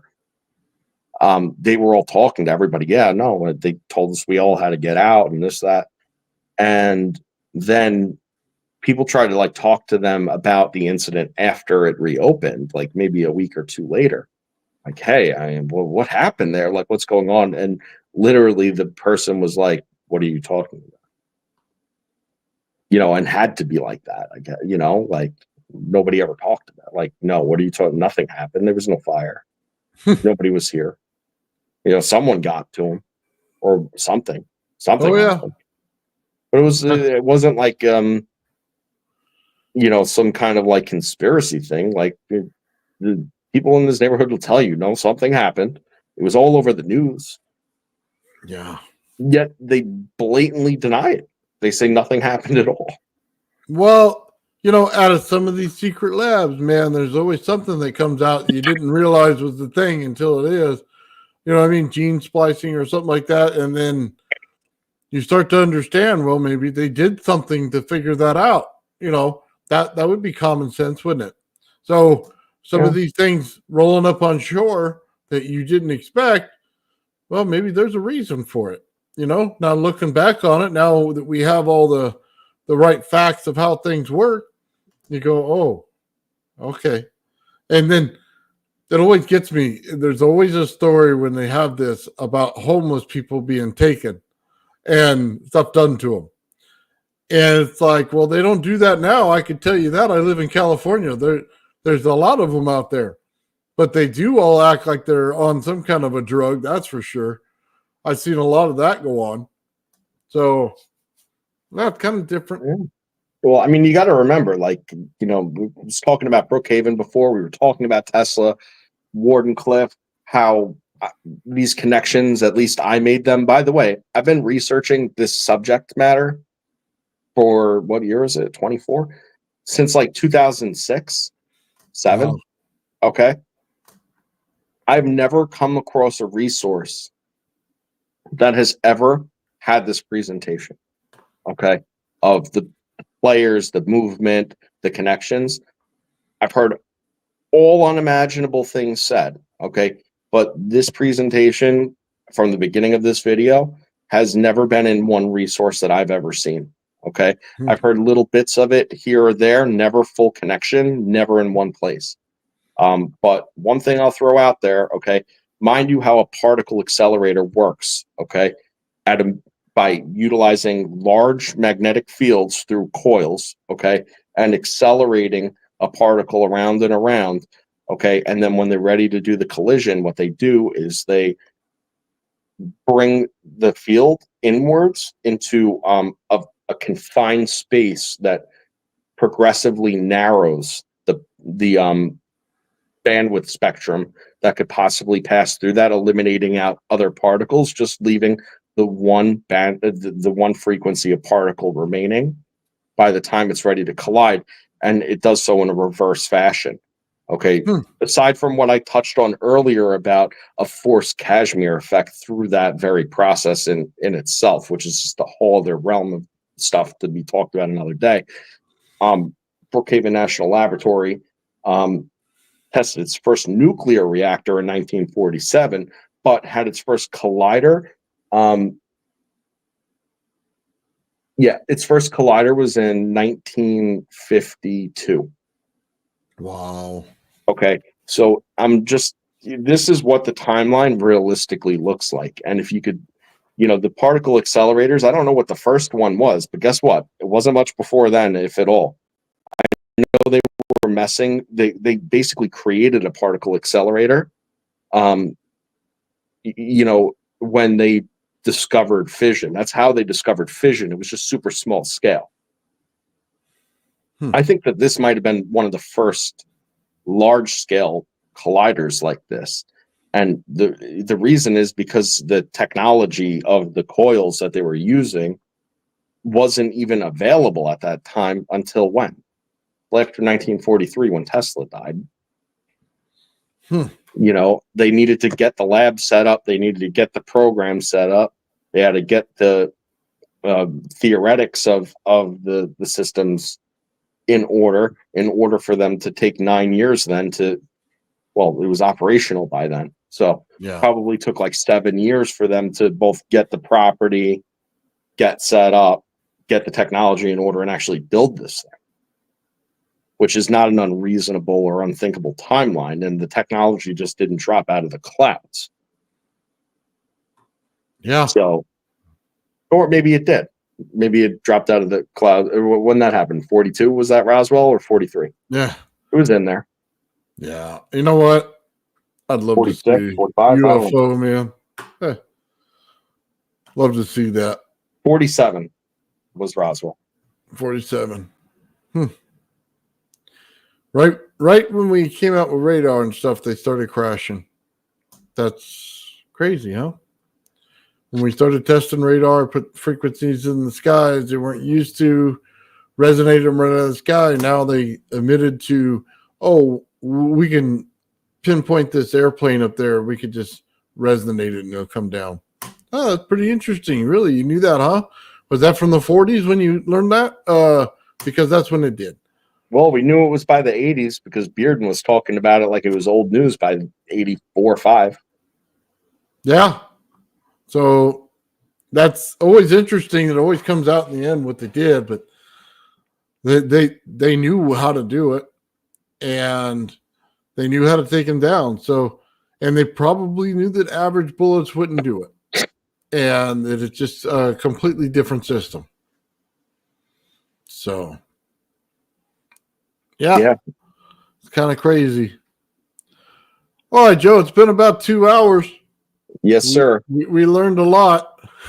Well, for anybody who might have joined late or anything like that, yes, we talked about all sorts of different regular off-topic things today, but I highly suggest and recommend that you go back to the beginning of this video if you missed it and watch it, just because I think that some of the things that I had found when kind of digging a little bit deeper into this was super fascinating, connects a lot of dots, is relevant to not only what we're doing here in this group, but also relevant to like world events by large right now, has crazy and sort of eerie connections. So, if you've missed it, I definitely think going back would not be a bad idea. And thanks for having me as always, Nathan. Yeah, I'm going to leave real quick before we do anything. I'm going to leave Gerald's channel in the description just so everybody doesn't miss that presentation tomorrow, because we're all excited about it.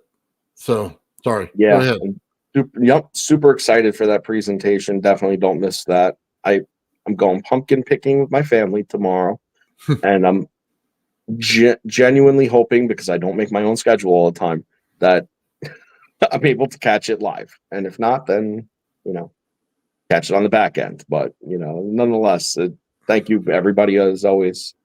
I'm always very humbled to be, featured in such a group of great minds. So thank you. Well, thank you for all the compliments, Joe. It's always nice to have you on.